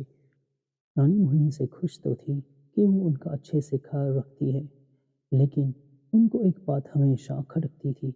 मोहिनी रवि से जब भी बातें करती, इस तरह प्यार से करती कि मानो वो उसकी गर्लफ्रेंड या वाइफ हो। नानी को रवि की कोई ऐसी लड़की से शादी करानी थी जिसका परिवार दहेज देने के लिए राजी हो। रवि के लिए लड़की ढूंढना शुरू कर दिया था और रवि इस बात से अनजान था। एक और महीना बीतने के बाद जब नानी ने रवि को उनकी ढूंढी हुई लड़की से बात करने को बोला, तब रवि ने साफ इनकार कर दिया, ये कहते हुए, नहीं नानी, मुझे लव मैरिज करनी है और मुझे मोहिनी ही पसंद है। लव मैरिज का सुनकर नानी खुश तो हुई, पर बाद में मोहिनी से शादी करने की बात सुनकर नानी गुस्सा हुई। तुम क्या बोल रहे हो रवि? तुम होश में तो हो, वो हमें कुछ दहेज भी नहीं दे पाएगी। आई एम सॉरी नानी, मैं तो आपको देवी की मूर्त समझ रहा था, पर आप भी उन लोगों की तरह बुरे निकले। आप दहेज के बारे में सोच भी कैसे सकते हो? रवि, नानी चिल्लाई। बहुत हुआ, बड़ों से ऐसे बात करते हैं। वही संस्कार दिए हैं मैंने तुम्हें। आपने मुझे अच्छे संस्कार दिए हैं नानी, इसीलिए मैं जो सच और सही है वो बोल पा रहा हूँ बिना किसी डर। जब आपने मुझे कुछ गलत नहीं करने दिया तो मैं आपको कुछ गलत कैसे करने दे सकता हूँ? मुझे कुछ नहीं सुनना। मैंने तय कर लिया है, तुम पूर्वी से ही शादी करोगे। रवि गुस्से में और कुछ न बोलते हुए घर से बाहर निकल गया। उसने अपनी बाइक स्टार्ट की और हमेशा की तरह कहीं पे इंस्टाग्राम रील बनाने के लिए निकल गया। जब नानी और रवि बात कर रहे थे, मोहिनी किचन में खाना बना रही थी, लेकिन उसने उनकी सभी बातें सुन ली थी। नानी पे वो गुस्सा भी थी, लेकिन वो चुप रही और खाना बनाना जारी रखा। रात के 8:45 बजे थे। हमेशा की तरह नानी ने शाम के 6 बजे खाना खा लिया था और अब वो अपने कमरे में भगवान का नाम ले रहे थे। और हमेशा की तरह 9 बजे भगवान के नाम का जाप खत्म करके वो अपने बिस्तर पे लेट गई और मोहिनी को आवाज़ लगाई। मोहिनी, तुम वो मालिश का तेल लेके आ सकती हो? रोज़ मोहिनी उनकी एक आवाज़ पे उनकी सेवा करने के लिए पहुंच जाती थी, पर आज 5 मिनट बीत गए और मोहिनी अभी तक उनकी सेवा करने नहीं पहुंची। नानी ने फिर से आवाज़ लगाई। मोहिनी, फिर से उनको कोई रिप्लाई नहीं मिला। नानी अपने बिस्तर से खड़ी हुई और बाहर जाने के लिए दरवाजे की ओर बढ़ी। तभी उनको कमरे में किसी के मौजूदगी का एहसास हुआ। उन्होंने पीछे मुड़ के देखा, पर कोई नहीं था। लेकिन वो जैसे ही फिर से दरवाज़ा खोलने मुड़े, वहाँ पे एक डायन खड़ी थी। नानी चिल्लाते हुए पीछे हट गई। डायन की काली आंखें और उसका जला हुआ चेहरा देख के नानी की आंखें डर में बड़ी की बड़ी रह गई। डायन ने फिर से मोहिनी का रूप ले लिया और बोली, आप पहचाना मुझे? नानी डर के मारे बस उसे देखती रही। ऐसा लग रहा था कि डर में उनकी सभी इंद्रियों ने काम करना बंद कर दिया था। मोहिनी ने फिर से अपना असली चेहरा यानी कि डायन का रूप ले लिया और डरावनी आवाज में बोली, साली बुढ़िया, तुझे दहेज चाहिए? तुम जैसी लालची औरतों की वजह से ही लोगों का जीवन मिट जाता है। तुम क्यों एक औरत होके दूसरी औरत का दर्द नहीं समझ सकती? क्यों तुम्हारे साथ जैसा हुआ ऐसा ही तुम दूसरों के साथ हो वैसा ही चाहती हो? क्यों एक नया बदलाव लाने के लिए तुम सही और गलत में फर्क करके गलत को रोक नहीं पाती? साले बुढ़िया, मरने की उम्र में भी जीती जा रही है। कोई बात नहीं, आज मैं तुम्हें दहेज में मौत देती हूँ। डायन जोर से हंसने लगी। कल तुम्हारे लड़के से मैं शादी कर लूंगी, इसको आज रात अपने वश में करके। डायन फिर से जोरों से हंसी। अपने डर को हरा के नानी अंदर बोले, मुझे माफ कर दो। मैं रवि की शादी तुमसे ही कराऊंगी। मुझे नहीं चाहिए कोई दहेज। अब बहुत देर हो चुकी है, तुम्हारा मरना निश्चित है। नानी डर के मारे डायन को घूरते रहे और डायन ने अपनी बुरी नज़र के साथ नानी को घूरा। कहते हैं डायन अब खाली बुरी नज़र डाल के या फिर तंत्र मंत्र या तो फिर इंसान की एनर्जी यानी कि ऊर्जा को चूस के या तो फिर किसी प्राकृतिक तत्व जैसे कि पानी और खाना से छिड़खानी करके या कहीं और सारे तरीकों से किसी को भी मौत के घाट उतार सकती है। डायन की काली बुरी नज़र पड़ते ही नानी की सांसें बंद हो चुकी थी और क्योंकि डायन अब रवि को अपने वश में करने के लिए सज्ज थी, रवि के लौट के आने पे नानी को लापता पाके उसका रिएक्शन कैसा होगा कि परवाह न किए बिना डायन ने अपने जादुई मंत्रों से नानी की लाश को वहीं पे जला दिया और उनकी राख भी गायब कर दी। रवि रात के 11 बजे तक घर वापस आया। हमेशा की तरह वहाँ पर नानी के कमरे की ओर बढ़ा, ये सुनिश्चित करने की नानी आराम से सो रही है बिना किसी डिस्टरबेंस के। जैसे ही वो नानी के कमरे के पास खड़ा रह के दरवाज़ा खोलने ही वाला था, मोहिनी ने उसको पीछे से आवाज़ लगाई, तुम्हारा खाना रेडी है। थैंक यू, रवि ने पलटते हुए कहा। जैसे ही उसकी नज़र मोहिनी पे पड़ी, वो उसकी सुंदरता में खो गया। उसने आज फिर से वही लाल साड़ी और जवेरात पहने हुए थे जो उसने उस रात पहने थे जब वो रवि को मिली थी, अपने प्राण बचा के भागते हुए। तुमने ये कपड़े क्यों पहने हैं? रवि ने अचंभित होकर पूछा। पहले तुम खाना खाओ, बाद में मैं तुमको एक खुशखबरी सुनाती हूँ। ठीक है। रवि आज नानी को देखे बिना ही मोहिनी की सुंदरता में खोकर खाने चला गया। वहाँ लिविंग रूम में ही सोफा पे बैठ के खाना खाने लगा। कुछ निवाले लेने के बाद वो फिर से बोला, अब तो बताओ, तुमने ये शादी के कपड़े क्यों पहने हैं? मोहिनी ने पहले सुनिश्चित किया कि रवि ने अपनी नज़र उसके साथ मिलाई हो और बाद में वो बोली, मैं तुमसे आज रात शादी करने वाली हूँ और अब हम कोई नहीं रोक सकता। ये बोलते हुए मन ही मन वो कुछ मंत्र भी बोलती जा रही थी जिससे रवि उसके वश में होता जा रहा था। नानी को ये बात पता है? रवि बोला, क्योंकि वो पूरी तरह से उसके वश में अभी नहीं हुआ था, लेकिन मोहिनी ने खाने के साथ कुछ छेड़खानी भी की थी, तो यह तो तय था वो जल्द ही उसके वश में हो जाएगा। नानी को पता है और मैंने उनको दहेज भी दे दिया है। दहेज? हाँ, दहेज। मोहिनी बोली। मैंने उनको दहेज में मौत दी है। हाथ में पकड़ाने वाला वापस थाली में रख के रवि गुस्से में बोलता हुआ खड़ा हुआ। क्या बकवास कर रही हो तुम? मोहिनी मन ही मन मंत्र के जाप करती जा रही थी और धीरे धीरे अब इसकी असर भी शुरू हो रही थी, क्योंकि खड़ा होकर दूसरे ही पर रवि बोला, नानी कमरे में ठीक से सो रही है ना? हाँ, वो आराम से सो रही है। मोहिनी ने बोला। कुछ मिनट बाद जब रवि मोहिनी के वश में पूरी तरह से आ चुका, तब मोहिनी ने उसके साथ सुहागरात मनाई। ये सुहागरात ना कि किसी बच्चे को जन्म देने के लिए थी या उनके प्यार का प्रतीक था, ये तो रवि के मौत की शुरुआत थी।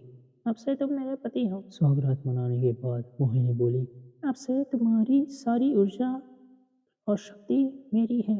रवि ने एक कठपुतली की तरह समझौते में अपना सिर हिलाया। जैसे जैसे दिन बीतते गए रवि कमजोर पड़ता गया। महीने के बाद वो अपने बिस्तर से खड़ा हो सके उस हालत में भी नहीं रहा। एक रात रवि के साथ एक आखिरी बार संभोग करने के बाद उसको अपने वश में से मुक्त कर दिया। वो अपने असली डरावने रूप में आके रवि के ऊपर लेटी रही। रवि उसका डरावना रूप, चना चेहरा और काली आंखें देख के डर गया था, पर वो अपनी सारी एनर्जी खो चुका था। डायन ने उसकी सारी एनर्जी अपने में ले ली थी ताकि वो अपना छलावे वाला सुंदर रूप खो न दे और उसकी शक्तियाँ भी कम न हो। डायन हवा में तैरने लगी। रवि डर में वहाँ से भागने के लिए छटपटाने लगा। उसको ऐसी हालत में देख डायन खुश होते हुए मुस्कुराने लगी। मैं हर एक मर्द को और उस मर्द के हर एक परिवार वालों को मार दूंगी। ऐसा बोलते ही डायन ने अपनी बुरी नज़र उस पर डाली और उसी के साथ रवि का दिल धड़कना बंद हो गया। आपको तो पता है इंडिया में कई सारी अलग अलग धर्म और जाति है और इसीलिए आपको एक ही विषय पे कई अलग अलग मान्यताएं सुनने मिलेगी, जैसे कि डाकिनी के बारे में। इंडिया में कई सारी ऐसी जगह है जहाँ पे डाकिनी को डायन, चुड़ैल या पिशाचिनी के साथ सरखाया जाता है, या तो फिर उसको डायन ही माना जाता है। लेकिन कुछ ऐसी जगह भी है जहाँ डाकिनी को देवी की तरह पूजा जाता है। कुछ डाकिनी से डरते हैं तो कुछ डाकिनी में मानते हैं। लेकिन एक और सत्य भी है, कुछ लोग ऐसे भी हैं जो मानते हैं कि अगर डाकिनी को आप देवी मान के पूजा करते हो तो डाकिनी आपको कोई नुकसान पहुंचाए बिना आपकी मनोकामना पूर्ण करती है। लेकिन अगर आपने डाकिनी की पूजा देवी ना मानते हुए मन और मस्तिष्क में कुछ बुरे विचार करते हुए डाकिनी की पूजा की, तो वो आपकी मनोकामना पूर्ण तो करती है, पर आपको उसका दास बनाने के बाद वो आपको तब तक नुकसान नहीं पहुंचाती जब तक आप उसकी सुनते हो। अगर एक दिन भी आपने उसकी न सुनने की ठानी, वो आप पे और आपके चाहने वालों पे मौत का कहर बरसाती है। आज की कहानी ऐसे ही एक शख्स पे है जो डाकिनी को देवी मान के अपनी मनोकामना पूरी करने उसकी पूजा करना शुरू करता है। पर पूजा में गलती होती है और बाद में जो उसके साथ होता है वो किसी के भी सोच के परे है। डाकिनी डर a horror podcast season 1 episode 6। Rafeen अपनी जिंदगी से थक चुका था। उसके माता और पिता का 2 साल पहले यानी जब वो 21 साल का हुआ तभी डिवोर्स हो चुका था। उसने उनमें से किसी भी के साथ न रहते हुए अकेले रहने का पसंद किया था और तब से उसने अपने माता और पिता से कोई बात भी नहीं की थी और ना ही उसके माता और पिता ने उससे मिलने की कोशिश की थी। तीनों अपनी लाइफ में आगे बढ़ते जा रहे थे। उसके माता और पिता ने दूसरी शादी कर ली थी, ऑफ कोर्स किसी और के साथ। और प्रवीण अपनी तरक्की से खुश था। जिस कंपनी में उसने 1 साल पहले ही काम शुरू किया था वहाँ वो अब मैनेजर बन चुका था। उसको इस बात पे यकीन नहीं हो रहा था क्योंकि वहाँ कई सारे पुराने एम्प्लॉयज भी थे जिनमें से किसी को न चुनते हुए उसको नया मैनेजर चुना गया था। जो भी हो वो इस बात से खुश था। वो सोमवार से शनिवार सुबह 7 बजे कंपनी पहुंच जाता था और रात को 7 बजे घर जाने के लिए निकल जाता था। उसका कोई दोस्त नहीं था, ना तो कोई प्रेमिका थी। उसको अकेले रहने में ही मजा आता था। उसने भी कभी सोचा था कि उसके भी दोस्त होंगे, कोई प्रेमिका होगी और अच्छी लाइफ होगी। लेकिन उसके माता और पिता की वजह से उसने अपने सारे दोस्त खो दिए थे क्योंकि उसके माता पिता कहीं भी किसी भी बात पे झगड़ा शुरू कर देते थे जिसकी वजह से कोई प्रवीण से भी बात करना पसंद नहीं करता था। और उसके माँ बाप को हर एक बात पे झगड़ते हुए देख प्रवीण ने एक दिन ठान लिया कि वो कभी शादी नहीं करेगा और हमेशा अकेला ही जीवन बिताएगा। पर कभी कभी तकदीर का पहिया ऐसे घूमता है कि आपके साथ वो हो सकता है जो आपने सोचा भी ना हो। एक दिन जब वो बीमार होता है और घर पे आराम कर रहा होता है, उसकी कंपनी में कुछ वायरिंग की प्रॉब्लम की वजह से आग लग जाती है जिसमें 5 लोग गंभीर रूप से घायल होते हैं और 30 लोगों की मौत हो जाती है।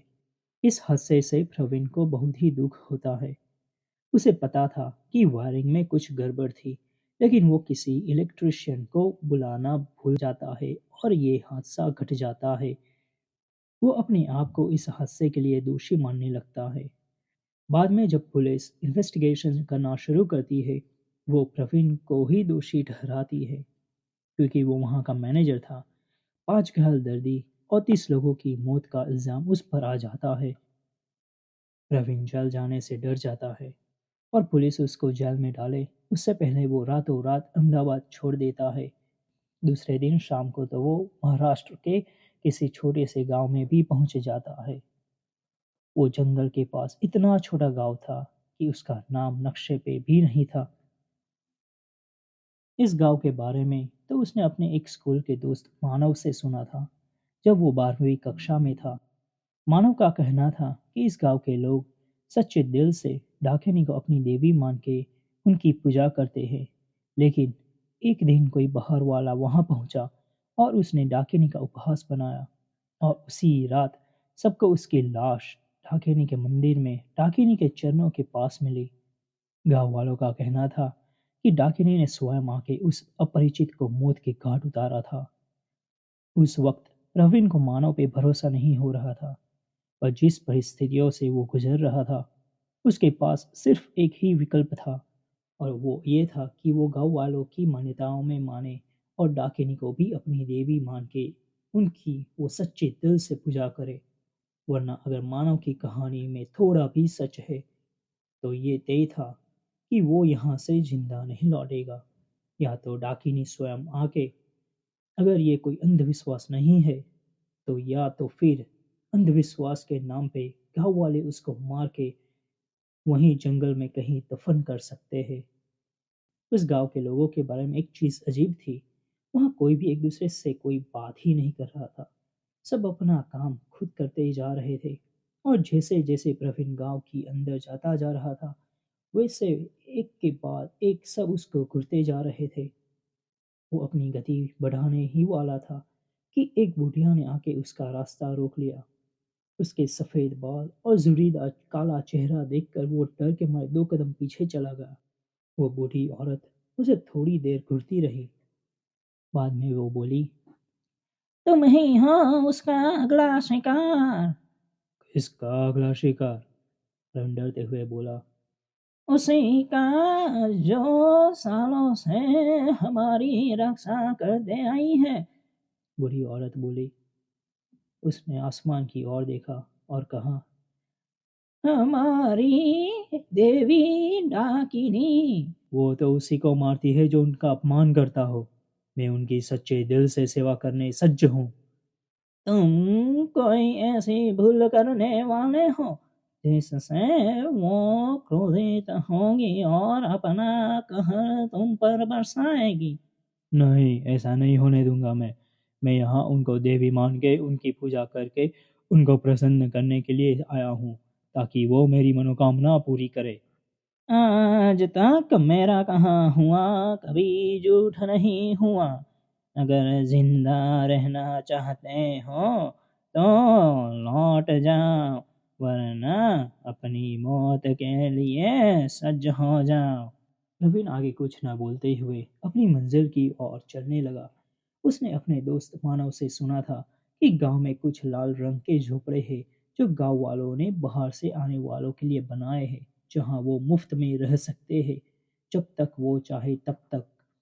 उनको बस गांव वालों और डाकिनी को सम्मान देना होगा और गलती से भी किसी को नाराज नहीं करना होगा, वरना आगे उन लोगों के साथ क्या हो सकता है कोई नहीं बता सकता। और जो भी होगा ऐसा भयानक होगा जो सबकी रूह डर में कंपा सकती है। प्रवीण के दिमाग में कई बुरे विचार शुरू हो गए थे। वो पुलिस से छिपने के लिए सही जगह तो आया है ना? कहीं वो बुढ़िया औरत सच तो नहीं बोल रही थी? कहीं वो यहाँ मरने तो नहीं वाला था? डर में वो पसीने से भीगने लगा था। तभी चलते चलते उसकी नज़र एक लाल रंग के झोपड़े पे पड़ी। वो वहां पहुंचा और धीरे से दरवाजा खोला। उसने धीरे से अंदर झांका। अंदर कोई नहीं था। तो वो अपने सामान के साथ अंदर दाखिल हुआ। एक हफ्ते तक प्रवीण गांव वालों के साथ डाकिनी की सेवा और पूजा करने के बारे में सीखता रहा। जिससे भी वो सेवा सीखता, सभी उसको कोई भी गलती न करने की चेतावनी देता जा रहा था। प्रवीण खुश था क्योंकि उसने एक हफ्ते में डाकिनी की पूजा करने की विधि सीख ली थी और उसे यकीन हो गया था अपने आप पर कि वो अब डाकिनी की पूजा खुद किसी से भी मदद लिया बिना कर सकता है। दूसरे दिन से हर शाम संध्या के समय वो डाकिनी की पूजा करने लगा। कभी मंदिर जाके तो कभी घर पे ही डाकिनी की छोटी मूर्ति के सामने। धीरे धीरे वो गांव के रीति रिवाजों को भी समझने लगा और ऐसा करते हुए पूरा 1 महीना बीत गया। एक शाम जब वो डाकिनी की पूजा कर रहा था, तब उसको किसी लड़के की रोने की आवाज आई। गांव वालों ने उसे चेतावनी दी थी कि डाकिनी कभी कभी अपने भक्तों की परीक्षा लेती है। अगर वो उस परीक्षा में पास होता है तभी डाकिनी उसको कोई नुकसान पहुंचाए बिना उसकी मनोकामना पूरी करती है। पर अगर वो उस परीक्षा में असफल रहा तो डाकिनी उसको अपना दास बना लेती है और उसके बाद ही वो उस व्यक्ति की इच्छा पूरी करती है। और अगर इंसान उसका दास बनना नहीं चाहता तो डाकिनी उसको मार डालती है। लड़के की रोने की आवाज़ सुनकर जब प्रवीण को गांव वालों की ये सब बातें याद आई, वो अपनी आंखें खोले बिना डाकिनी की पूजा करता रहा। कुछ मिनट में रोने की आवाज़ बंद हो गई और बाद में उसे एहसास हुआ कि पुलिस उसे ढूंढते हुए यहाँ गांव पहुंच चुकी है और अब वो जेल जाने वाला है। लेकिन उसे यकीन था कि ये डाकिनी का छलावा था, क्योंकि वो कहाँ आया था किसी को नहीं पता था और ये गांव के बारे में भी बहुत कम लोग जानते होंगे। और इस गांव की कहानियां सुनने के बाद वो यहाँ आ भी नहीं सकता। ये सोचते हुए प्रवीण ने अपनी आंखें नहीं खोली और डाकिनी की पूजा के मंत्र का उच्चारण करता रहा। पर अब डाकिनी अपना छलावे वाला सुंदर रूप लेके उसके ख्यालों में आई। प्रवीण को घर नहीं बसाना था, ये उसने तय कर लिया था। पर डाकिनी के छलावे वाला सुंदर रूप देख के वो पिघलने लगा। उसके लंबे काले बाल नीली आंखें, सफ़ेद दूध जैसा चेहरा और पतली कमर। वो काली साड़ी में कोई अप्सरा से कम नहीं लग रही थी। प्रवीण, आंखें खोलो प्रवीण। मैं तुम्हारे साथ आज की रात बिताना चाहती हूँ प्रवीण। मेरी मनोकामना पूरी करो प्रवीण। मैं बेताब हूँ तुम्हारे साथ प्यार के कुछ लम्हे बिताने। आंखें खोलो प्रवीण। प्रवीण ने सुंदर नाजुक और कामुक स्वर सुन के अपनी आंखें खोल दी। उसके सामने डाकिनी उसी सुंदर स्वरूप में खड़ी थी और उसे देख के मुस्कुरा रही थी। प्रवीण उसकी सुंदरता में मग्न मुग्ध हो चुका था। धीरे धीरे डाकिनी ने अपना असली चेहरा लेना शुरू किया। धीरे धीरे नीचे से ऊपर तक वो काली होती चली। बाद में उसके काले बाल सफेद हो गए और उसकी आंखें खून से लाल हो गई। प्रवीण ये देख के डर में हक्का बक्का रह गया। डाकिनी जोरों से हंसने लगी। प्रवीण को डर के मारे ठंड महसूस होने लगी थी। सच तो यह था कि उसका शरीर डर में ठंडा पड़ चुका था जो वो महसूस कर रहा था, वरना तापमान तो ग्रीष्म मौसम का वैसे ही था। अगर तुम चाहते हो कि मैं तुम्हारी हर मनोकामना पूरी करूं, तो तुम्हें हर रात मेरे साथ गुजारनी होगी। और अगर तुमने किसी और के साथ जिंदगी बिताने के बारे में सोचा भी, तो मैं उसे मार डालूंगी। और अगर तुमने मुझसे पीछा छुड़ाने के लिए यहाँ से भागने की या किसी और तरीके को आजमाने की कोशिश भी की, तो मैं तुम्हें मार डालूंगी। प्रवीण डरा हुआ था। वो क्या बोले क्या ना बोले, उसे कुछ समझ नहीं आ रहा था। उसको तो सिर्फ उस बुरी औरत के शब्द सुनाई दे रहे थे। तुम ही हो उसका अगली शिकार। डाकिनी प्रवीण के पास आके उसके कंधे पे हाथ रखा। दूसरे पल प्रवीण ने अपने आप को डाकिनी के साथ नंगी अवस्था में बिस्तर पे पाया और फिर से डाकिनी ने अपना छलावे वाला सुंदर रूप ले लिया था और वो बिना कपड़े पहने हुए थी, जिसको देख के प्रवीण का डर गायब हो गया और फिर से वो उसकी सुंदरता में मग्न मुग्ध हो गया। और संभोग करने के बाद डाकिनी ने प्रवीण की प्रेमिका की तरह उसके साथ उसकी बाहों में पूरी रात गुजारी। दूसरे दिन सुबह जब प्रवीण की आंखें खुली तब वो बिस्तर में अकेला था, पर अब उसके सामने एक टीवी था जिसको देख के वो अचंभित हो गया। टीवी अपने आप चालू हुआ जिसमें प्रवीण ने देखा कि वो बेकसूर पाया गया है। उसकी कंपनी में जो हादसा हुआ था वो पुलिस ने भी एक दुखद हादसा मान लिया था और प्रवीण को बेकसूर बताया जा रहा था और उससे माफ़ी भी मांगी जा रही थी, ये रिक्वेस्ट के साथ कि वो जहाँ कहीं भी हो वापस आ जाए। प्रवीण ये देख के खुश हुआ और टीवी वहां से गायब हो गया। प्रवीण को समझ आ गया कि दिन उसका है और रात तो उसको डाकिनी के साथ ही बितानी होगी, क्योंकि वो अब जेल जाने से बच गया था। उसने सोचा कि वो वापस अहमदाबाद जा ही सकता है, जहाँ डाकिनी भी उसके साथ आ सकती है। ये सोचते हुए उसने रात का इंतज़ार बेसब्री से किया ताकि वो इसके बारे में डाकिनी से बात कर सके। जैसे ही सूरज ढला, डाकिनी प्रवीण के पास बिस्तर में प्रकट हुई। दोनों ने संभोग करना शुरू किया। आधे घंटे के बाद जब दोनों संतुष्ट हुए तब पिछली रात की तरह ही डाकिनी प्रवीण की बाहों में रहते हुए लेट गई। क्या मैं कुछ पूछ सकता हूँ? रात संभोग के बाद तुम मुझसे जो कुछ भी चाहो तुम मांग सकते हो। मैं सोच रहा था कि मैं वापस जहाँ से आया हूँ वहाँ चला जाऊँ। डाकिनी ने गुस्से में आके प्रवीण को देखा। तुमको लेके प्रवीण डरते हुए जल्दी में बोला। तुम मेरे साथ कहीं भी आ सकती हो ना? नहीं, मैं तुम्हारे साथ कहीं भी नहीं आ सकती, क्यों? क्योंकि ये गांव मेरा घर है और इस गांव वाले मेरा परिवार। वो लोग लालच ना करते हुए सच्चे मन से मेरी सेवा पूजा करते हैं। मैं उनको अकेला छोड़ के कहीं नहीं जा सकती। इससे पहले प्रवीण कुछ और पूछे, डाकिनी ने प्रवीण को होठों पे चूमा। प्रवीण को समझ आ गया कि वो इस गांव में हमेशा के लिए फंस चुका है। तुमने मेरा सारा मजा बिगाड़ दिया। मुझे फिर से खुश करना होगा तुम्हें। ये बोलते ही डाकिनी ने फिर से प्रवीण के साथ संभोग शुरू किया। दूसरे दिन सुबह जब प्रवीण नींद से जगा तब डाकिनी वहां नहीं थी और उसने तय किया कि वो गांव में ही रह जाता है, क्योंकि डाकिनी भले ही कितनी डरावनी क्यों ना हो, वो उसके साथ तो अपने सुंदर स्वरूप में ही वक्त गुजारती है, और अगर ऐसे ही वो उसको खुश करता रहा तो वो कुछ किए बिना अमीर भी बन सकता है, क्योंकि वो डाकिनी से धन संपत्ति तो मांग ही सकता है। 6 महीने बीत गए। प्रवीण ने डाकिनी को खुश करके उससे अपने लिए एक बड़ा घर और कभी न खत्म होने वाला धन का चरू ले लिया था। अब उसे किसी बात की कमी नहीं थी, लेकिन ये सब देख के धीरे धीरे उसके मन में इच्छा होने लगी थी कि अगर सच में कोई उसको चाहने वाली होती तो उसको अब मैरिज करना था। पर उसके लिए उसको पहले डाकिनी को अपने रास्ते से हटाना जरूरी था, वरना डाकिनी उसको ही मार सकती थी यहाँ गांव से भाग जाने के लिए। डाकिनी का पीछा कैसे छुड़ाया जाए के बारे में सोचते हुए शाम हो गई। सूरज ढलने में सिर्फ 1 घंटा बाकी था और तभी उसे विचार आया कि क्यों ना वो डाकिनी को जला दे।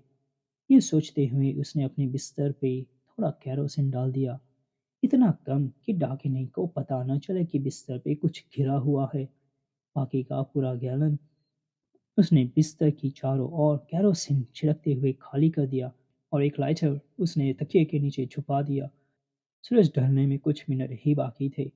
प्रवीण बिना कपड़े पहने बिस्तर पे डाकिनी के लिए सज्ज था, और जैसे ही सूरज ढला हर रोज की तरह डाकिनी उसके पास बिस्तर में प्रकट हुई। आज मैं बहुत खुश हूँ। आज मुझे तुम्हारे साथ जितना ज़्यादा हो उतना ज़्यादा संभोग करना है। हमारे ख्यालात कितने मिलते जुलते हैं। मैं भी यही सोच के आई हूँ आज। दोनों एक दूसरे को देखते हुए मुस्कुराए, पर अगले ही पल डाकिनी ने अपना डरावना रूप ले लिया और प्रवीण को गर्दन पे काट लिया, और इतना जोर से काटा कि प्रवीण दर्द के मारे जोर से चिल्ला उठा और उसकी गर्दन से खून पानी की तरह बहने लगा। तुम मुझे मारेगा? हाँ, तुम मरा मरसेगा? मुझे माफ कर दो, मुझसे भूल हो गई, प्लीज मुझे जाने दो। मी डाकिनी आहे. फसवणूक करणारा कधीही फसत नाही.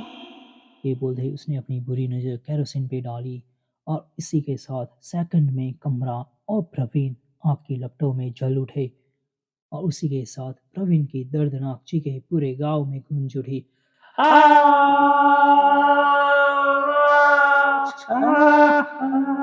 जिस बुरी औरत ने प्रवीण को अपना भविष्य कहा था वो तब वहीं से गुजर रही थी। अब घर को जलते हुए देख वो बोली, मैं कहाँ था, मेरा कहाँ हुआ, कभी भी झूठ नहीं होता। जब प्रवीण राख का ढेर बन गया, डाकिनी वहां से हंसते हुए अदृश्य हो गई।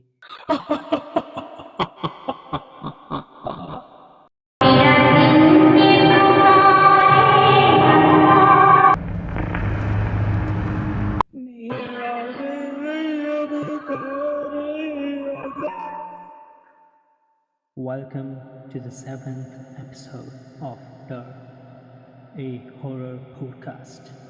आप ये जरूर सोच रहे होंगे कि इतना अच्छा गाना अचानक डरावनी आवाज़ में क्यों बदल गया। इसके लिए हमें 50 साल पीछे जाना होगा। 50 साल पहले कीर्तन और मालती एक दूसरे से प्यार करते थे। वो हमेशा समाज से छिपके एक दूसरे को मिला करते थे। उसकी सिर्फ एक ही वजह थी कि कीर्तन उच्च समाज से था और मालती निचली जाति के समाज से थी। उनको पता था कि अगर उनका प्यार लोगों की नज़रों में आ गया तो शायद दोनों समाज के लोग उनका बहिष्कार कर सकते हैं, जिसके परिणाम उनको गांव में से निकाला जा सकता है या तो मार डाला जा सकता है। पर लोगों के डर से दोनों अपने प्यार की समाप्ति करना नहीं चाहते थे।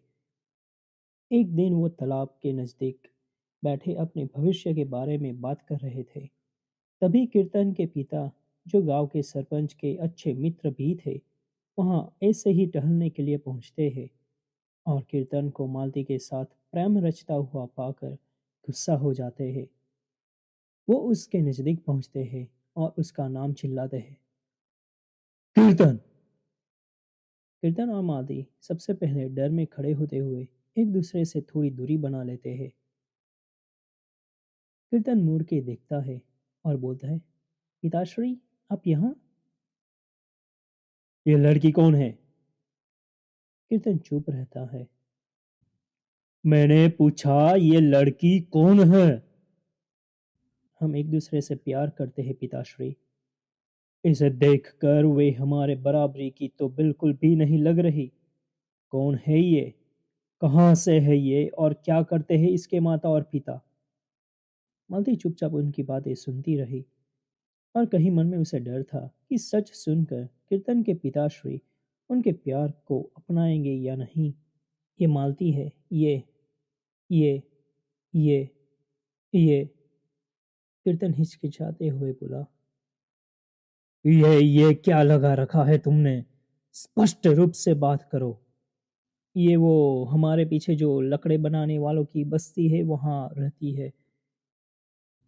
तुम्हें पता है ना कि हम इन लोगों के हाथ का पानी तक नहीं पीते।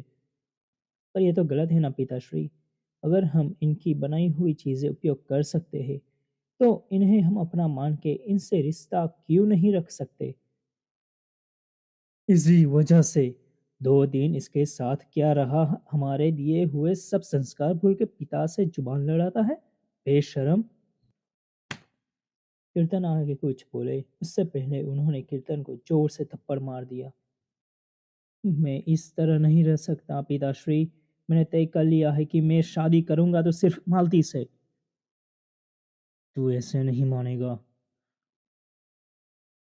वो कीर्तन और मालती का हाथ जोरों से पकड़ के उनको घसीटते हुए गांव में ले जाते हैं। ये दृश्य देख के गांव के सभी लोग उनकी चारों ओर जमा हो जाते हैं। मालती की दोस्त नैना जब ये देखती है तो वो दौड़ती हुई मालती के घर उसके माँ बाप को खबर देने पहुंच जाती है। थोड़ी देर में मालती के माँ बाप रोते हुए गांव के चौराहे पे पहुंच जाते हैं और कीर्तन के पापा से मालती को छोड़ देने की भीख मांगने लगते हैं। पर कीर्तन के पिता उनको लात मार के दूर करते हैं और बोलते हैं, जब तक गांव के सरपंच यहाँ नहीं पहुंचते तब तक इन दोनों को मैं इसी पैर से बांध के रखूंगा। उन्होंने चौराहे के बीच में खड़े हुए एक पेड़ के साथ दोनों को रस्सी से बांध दिया। मालती डर के मारे रो रही थी।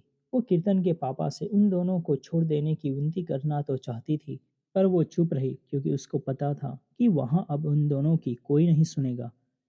कुछ देर के बाद जब सरपंच आए और कीर्तन के पिता की बातें सुनी, सरपंच ने गांव वालों से पूछा कि इनके साथ क्या किया जाए।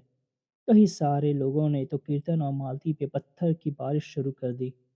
मालती के माता पिता ने आगे बढ़ने की कोशिश की पर कुछ गांव वालों ने उनको पकड़ के रखा ताकि वो मालती को सजा से बचा ना सके। कीर्तन के पिता सरपंच के अच्छे दोस्त थे और उनके लिए सरपंच का हर निर्णय मंजूर था, चाहे वो उनके परिवार के किसी सदस्य के खिलाफ ही क्यों ना हो। कुछ मिनट के बाद कीर्तन और मालती खून से लथपथ हो चुके थे।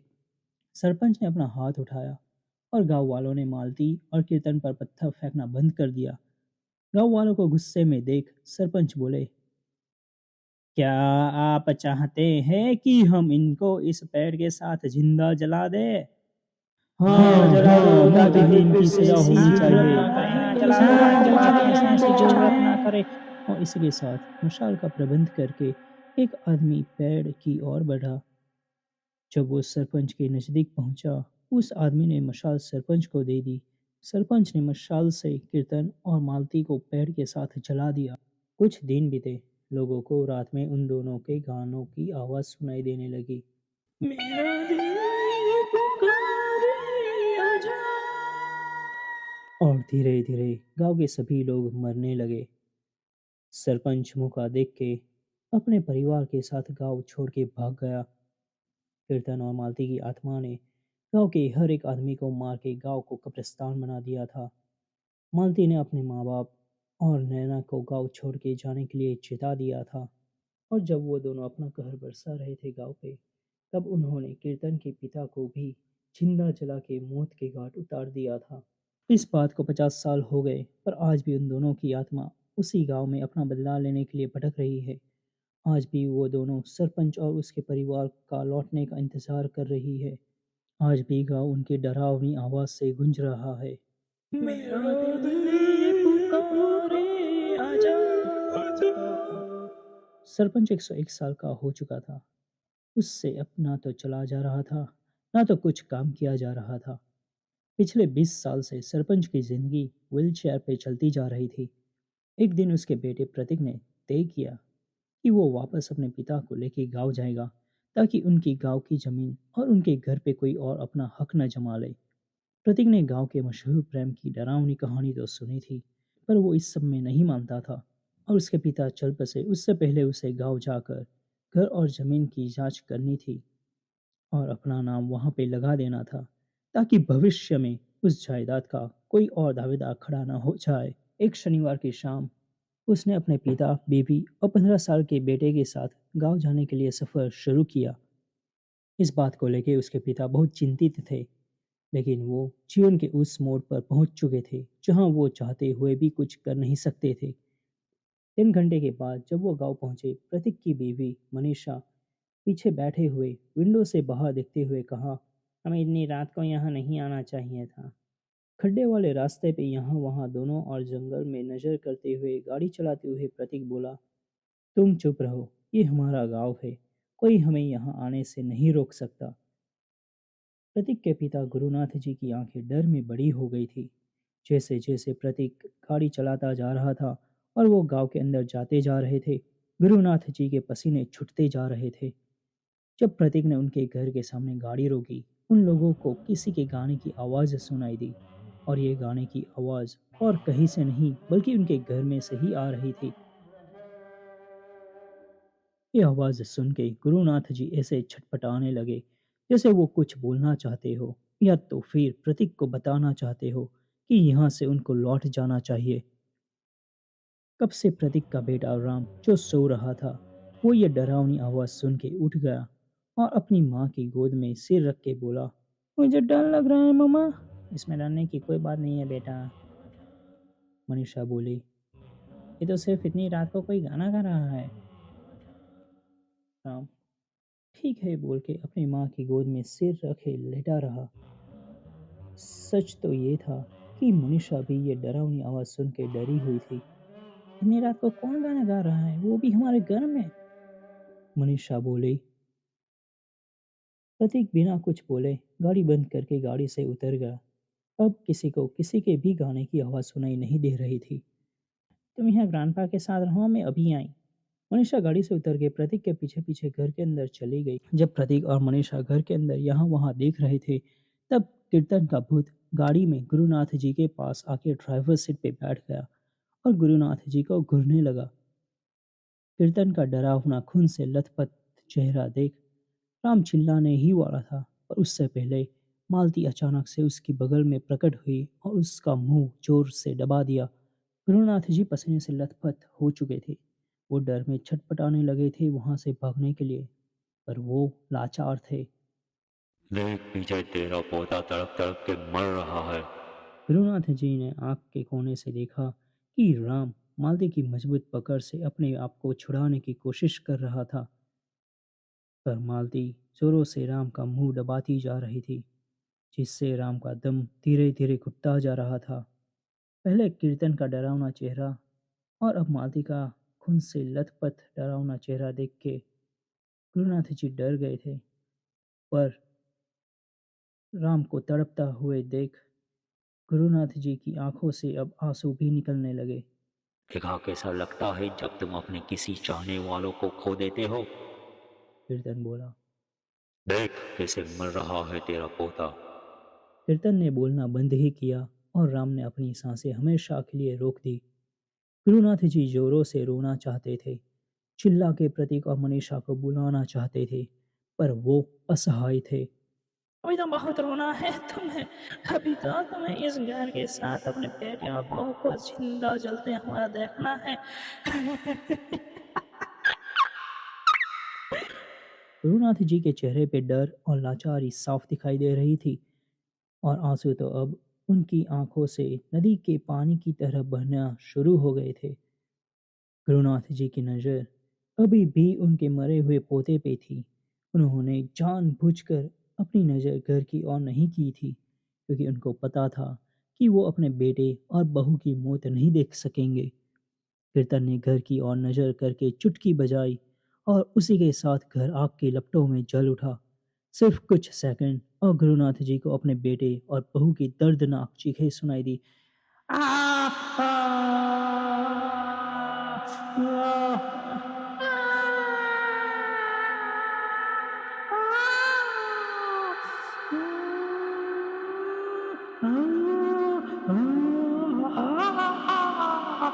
गुरुनाथ जी ने धीरे से अपना सिर घुमाया और जैसे ही उनकी नज़र घर पे पड़ी, उन्होंने अपनी धुंधली नज़र के साथ देखा कि प्रतीक और मनीषा आग में जलते हुए घर के बाहर निकल रहे थे। कीर्तन ने गुरुनाथ जी के आंसू पोंछे।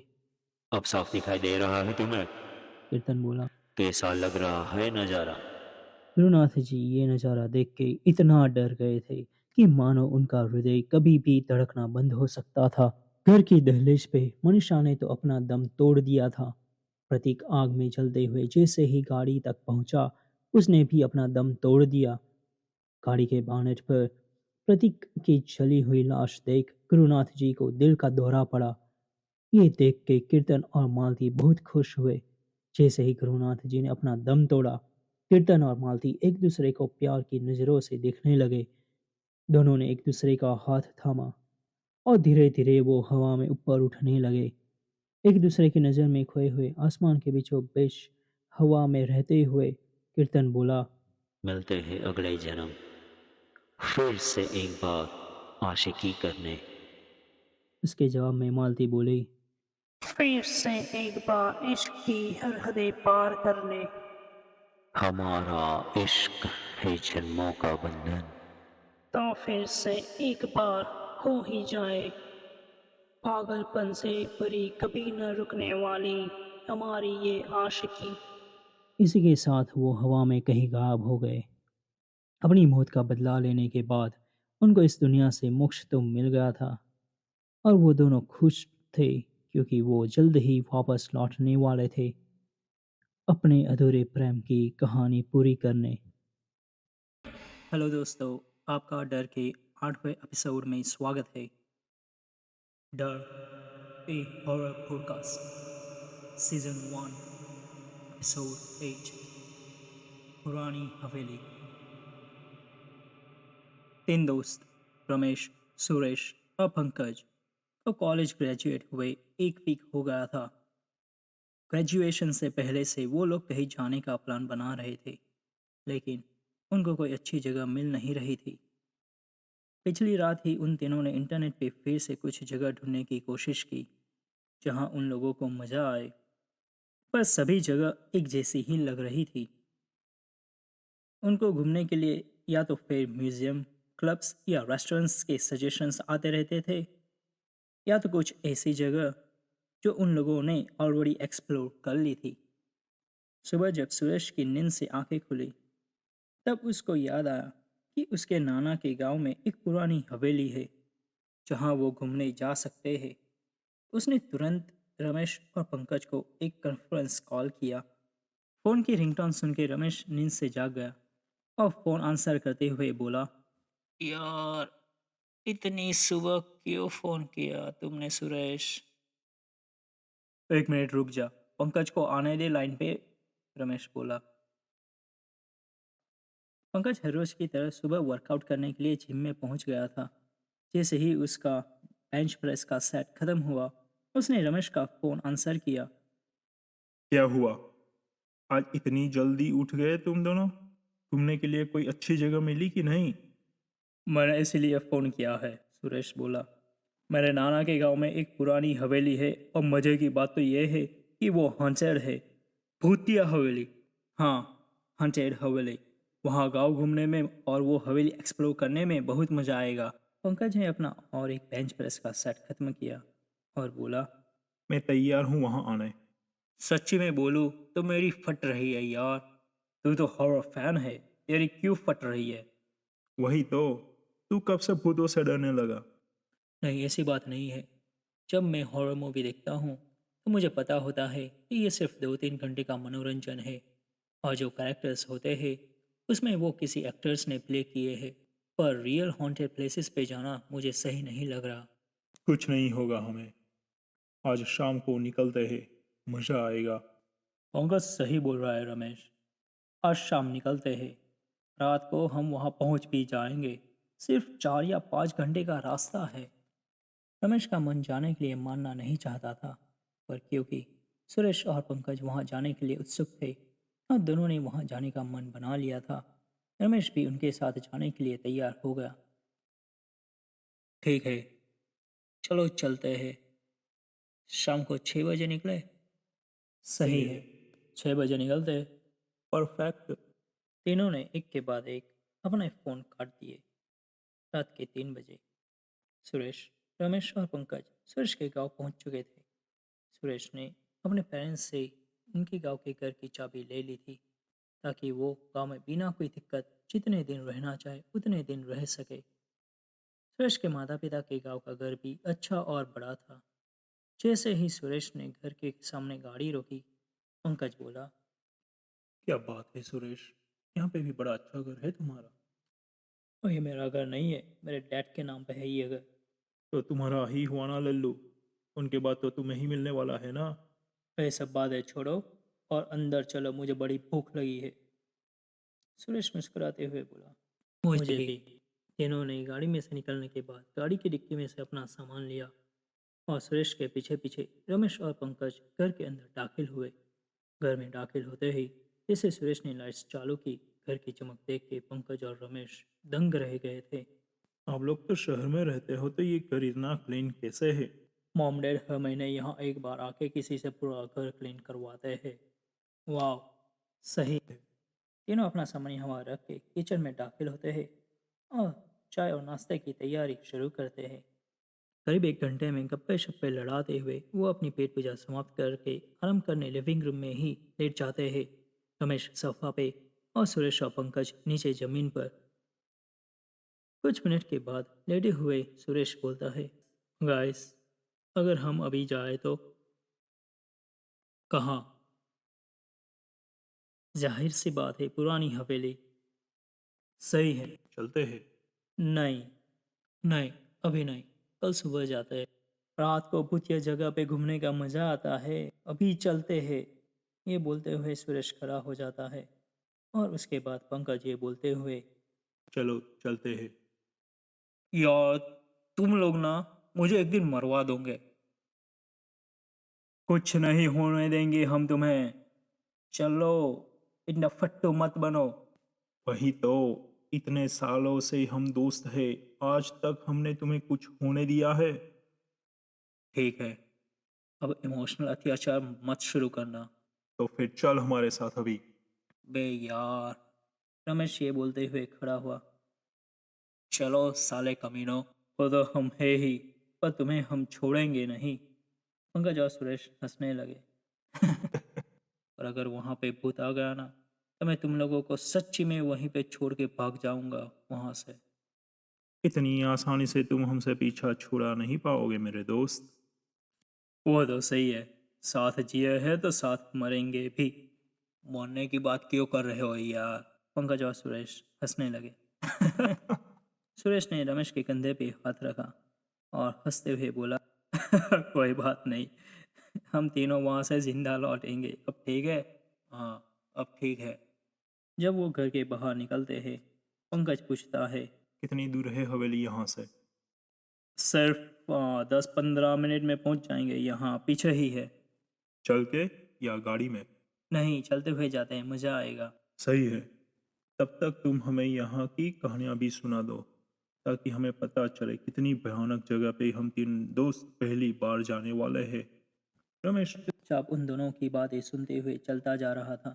ठीक है, सुरेश बोला, मैंने इतना कुछ तो नहीं सुना, पर यहाँ आने से पहले भी मॉम डैड ने मुझे चेताया था कि मैं गांव में कहीं पे भी घूमने जाऊँ, लेकिन हवेली के रास्ते से मैं गुजरूं भी नहीं। कहा जाता है कि हवेली में कुछ सालों पहले, कुछ नहीं, ये बहुत पुरानी बात है। ये तब की बात है जब मेरे मॉम डैड उनकी जवानी के दिन जी रहे थे। इसी गांव में यहीं पे वो दोनों साथ पढ़े थे और उन दोनों को स्कूल में ही लव हो गया था जब वो 20 साल के हुए। कहा जाता है कि एक दिन इस हवेली में भयानक आग लगी, किसी को नहीं पता कैसे। हवेली में रहने वाला पूरा ठाकुर परिवार उस आग में जल के मर गया और तभी से ये हवेली एक भूतिया हवेली बन गई है। कहा जाता है उन लोगों की आत्मा आज भी इस हवेली के अंदर कैद है और जो भी इस हवेली में जाता है जिंदा वापस नहीं आता। क्या चित्तियापा है, मुझे नहीं आना तुम लोगों के साथ हवेली में, तुम लोग जाओ। ये बोलते हुए रमेश अपनी जगह रुक गया। अरे भूत जैसा कुछ नहीं होता, अगर होता तो हमें एक बार तो मिल चुका होता ना अब तक। तुम कुछ मत बोलो यार पंकज, रमेश गुस्से में बोला। तुम्हारी नहीं फट रही होगी पर मेरी फट रही है और मुझे नहीं आना है हवेली पे। सुरेश ने पंकज को चुप रहने का इशारा किया और बाद में बोला, देख रमेश, मेरी बात मान, ये सब सिर्फ कहानियां हैं। सच में मेरे माता पिता ने भी कभी कोई ऐसी आपबीती घटते हुए नहीं देखी। ये सब बातें उन्होंने सिर्फ सुनी है। सच में कुछ नहीं होगा हमें। तुम सच कह रहे हो? हाँ मैं सच कह रहा हूँ, चलो अब। वो देखो सामने कुछ ही दूरी पे है हवेली, सिर्फ 2-3 मिनट और हम हवेली के अंदर होंगे। रमेश ने सामने देखा, आधे चांद की रोशनी में हवेली एक सुनसान जगह पे ऐसे खड़ी थी कि मानो ये सदियों से किसी के आने का इंतजार कर रही हो। यहीं से हवेली डरावनी लग रही है मुझे। तुम डरे हुए हो इसीलिए तुम्हें ऐसा लग रहा है। चलो अब कुछ और सोचे बिना। ठीक है, रमेश बोला और फिर से सुरेश और पंकज के साथ हवेली की ओर बढ़ने लगा। कुछ मिनट में जब वो हवेली पहुंचे, रमेश बोला, सही में बहुत डरावनी है। सही में यार, इसे देख के ऐसा लग रहा है कि मानो ये हमको अपनी ओर खींच रही हो, जाने ये हमारा ही इंतजार कर रही थी और अब हमें अपने अंदर बुला रही है। सही कह रहे हो पंकज, सुरेश बोला, और मैं तो एक्साइटेड हूँ अंदर जाने के लिए। मैं भी। इसी के साथ सुरेश ने हवेली का दरवाज़ा खोला। दरवाज़ा कुछ डरावनी आवाज़ करते हुए खुला। हवेली में अंधेरे के सिवाय और कुछ नहीं था। तीनों ने अपने अपने फ़ोन निकाले और उसमें टॉर्च लाइट चालू की। तीनों हवेली के अंदर दाखिल हुए। रमेश का सिर तो अभी से पसीने से भीगना शुरू हो गया था। तीनों जैसे ही हवेली के अंदर दाखिल हुए, दरवाज़ा जोरों से बंद हो गया। तीनों डर में कांप गए, पर पलटने पे किसी को वहां ना पाते हुए सुरेश और पंकज आगे बढ़ते रहे। रमेश बोला, ये कैसे हुआ? अरे हवा से बंद हो गया होगा, इतना क्यों तुम डर रहे हो, हम हैं ना तुम्हारे साथ। सुरेश बोला। जैसे ही कुछ सीढ़ियाँ देखी, पंकज बोला, चलो हम ऊपर जाते हैं। पंकज और सुरेश के पीछे रमेश ने चुपचाप चलना शुरू किया। जब वो तीनों सीढ़ियाँ चढ़ रहे थे, सुरेश को एहसास होता है कि कोई उनके पीछे चल रहा है। सुरेश मुड़ के पीछे देखता है पर कोई नहीं होता, लेकिन जैसे ही वो मुड़ता है उसे एहसास होता है कि उसने ऊपर दूसरी मंजिल पे किसी को देखा है। वो धीरे से अपनी नज़र घुमाता है और किसी लड़की को लाल साड़ी में देख जोर से चिल्लाता है, भूत भूत भूत। पंकज और सुरेश रमेश के चिल्लाने की आवाज़ सुन के कांप जाते हैं और रुक के पीछे मुड़ के देखते हैं। रमेश जहाँ ऊपर की ओर देख रहा था, दोनों उस ओर अपनी नज़र डालते हैं जहाँ पे अब कोई नहीं खड़ा था। कहाँ है भूत? वहाँ ऊपर कोई लड़की लाल साड़ी में खड़ी थी, रमेश बोला। ये तुम्हारा वहम होगा, वहां तो कोई नहीं है, देखो।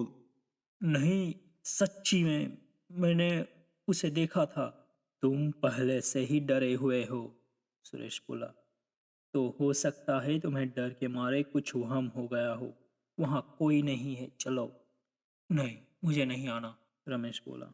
मैं तुम्हारे पीछे रहूँगा, सुरेश बोला, और पंकज आगे चलेगा। ओके, चलो अब। रमेश पंकज के पीछे पीछे चलने लगा और सुरेश रमेश के पीछे पीछे।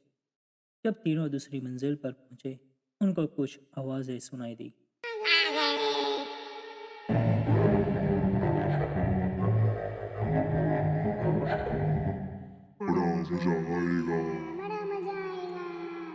अब तीनों की फट गई थी। तीनों सीढ़ियाँ उतर के भागना चाहते थे, लेकिन जैसे ही उन्होंने सीढ़ियाँ उतरने की कोशिश की, सीढ़ियाँ ही वहां से गायब हो गई। मैंने कहा था हमें नहीं आना चाहिए यहाँ, रमेश डरते हुए गुस्से में बोला। पर दोनों को यहाँ आना था। मरो अब। कुछ नहीं होगा, पंकज बोला। हमें यहाँ से भागने का रास्ता मिल जाएगा।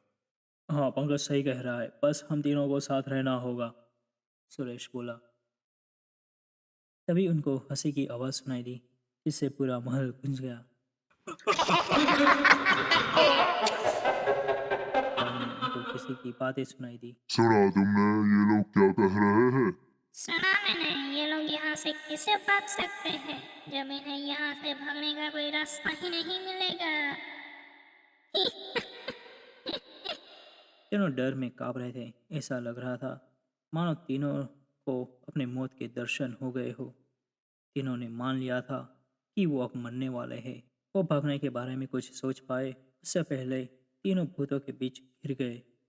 उनकी दाईं ओर एक बूढ़ा आदमी, बूढ़ी औरत, जवान लड़का और लड़की, और बाईं ओर दो छोटे बच्चे करीब 12 साल के, एक बड़ी लड़की करीब 25 साल की और एक बूढ़ा आदमी करीब 80 साल का, जो व्हीलचेयर पे था। अजीब बात तो ये थी कि हर एक का शरीर जला हुआ था। उनको देख के तीनों, रमेश, सुरेश और पंकज को समझ आ गया था कि इन्होंने जो कहानी इस हवेली के बारे में सुनी थी वो सच थी। ये मुर्दा और कोई नहीं बल्कि वही ठाकुर परिवार था जो इस हवेली में सालों पहले आग में जल के मर चुका था। वो लोग उनके नज़दीक आए, उससे पहले तीनों पीछे मुड़े और उनके सामने जो उनको पैसेज दिखाई दे रहा था उस तरफ दौड़े। कुछ कदम ही उन्होंने बढ़ाए थे और उनको महसूस हुआ कि पैसेज धीरे धीरे बंद होता जा रहा है, जिसके परिणाम वो दो दीवार के बीच दब के मर सकते हैं। वो तुरंत ही वापस मुड़ गए और फिर से भूतों के बीच आके रुक गए। सब भूत एक साथ हंसने लगे। भूत धीरे धीरे उनकी ओर बढ़े, उन पे हमला करने। तीनों एक दूसरे का हाथ थामे अपनी जगह डर में कांपते हुए खड़े रहे। कुछ और सेकंड और सुरेश ने धीरी आवाज में हनुमान चालीसा शुरू की। श्री गुरु चरण सरोज रज निज मन मुकुर सुधारि करनाक बरन जसु जो दायक फल चारि बुद्धिहीन तनु जानिके सुमिर पवन कुमार बल बुद्धि विद्या देहु मोहि हरहु कलेश विकार। धीरे धीरे जैसे वो अपनी आवाज बढ़ाने लगा, पंकज भी उसके साथ गाने लगा। जय हनुमान सागर जय जगदीश के लोग उजागर राम दूत बलराम बलधाम अंजनी पुत्र पवन सतना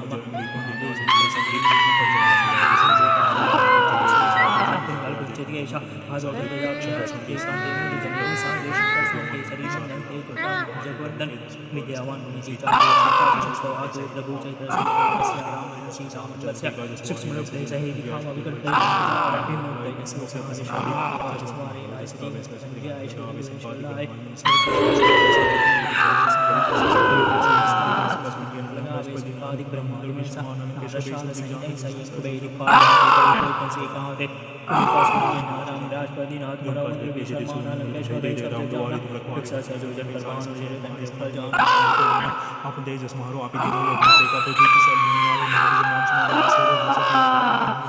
सुंदर से हनुमान चढ़ावे मन को मुझे ध्यान जोड़ावे सब पर राम फल पावन चाहे जो करता है किसी से जानकी माता मेरे पास सदा रूप के दास। बाद में रमेश ने भी उनके साथ हनुमान चालीसा गाना शुरू किया। हवेली भूतों की दर्दनाक चीखों से गूंजने लगी। इससे वे साफ हो गया था कि हनुमान चालीसा भूतों पे हावी होके उनको धीरे धीरे कमज़ोर करके उनको अपने अंत की ओर ले जा रही थी। रमेश, सुरेश और पंकज ने बिना हिम्मत हारे हनुमान चालीसा गाना चालू रखा। धीरे धीरे एक के बाद एक सभी भूतों को इस दुनिया से मोक्ष मिल गया।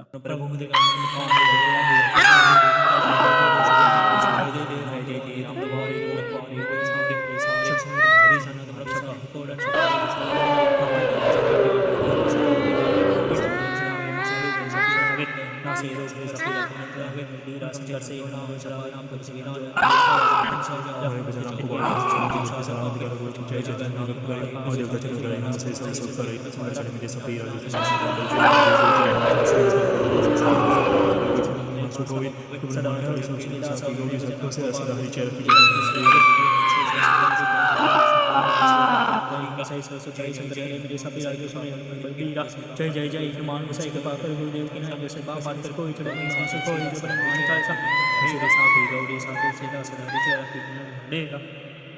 जब वो हनुमान चालीसा की आखिरी लाइंस गा रहे थे तब सिर्फ दो बच्चे के भूत अभी चिल्लाते हुए खड़े थे। वो भी हवा में अग्नि के तनकों में बदल कर गायब हो गए, यानी कि उनको भी इस दुनिया से मोक्ष मिल गया। तीनों ने हनुमान चालीसा की आखिरी लाइन कंप्लीट की।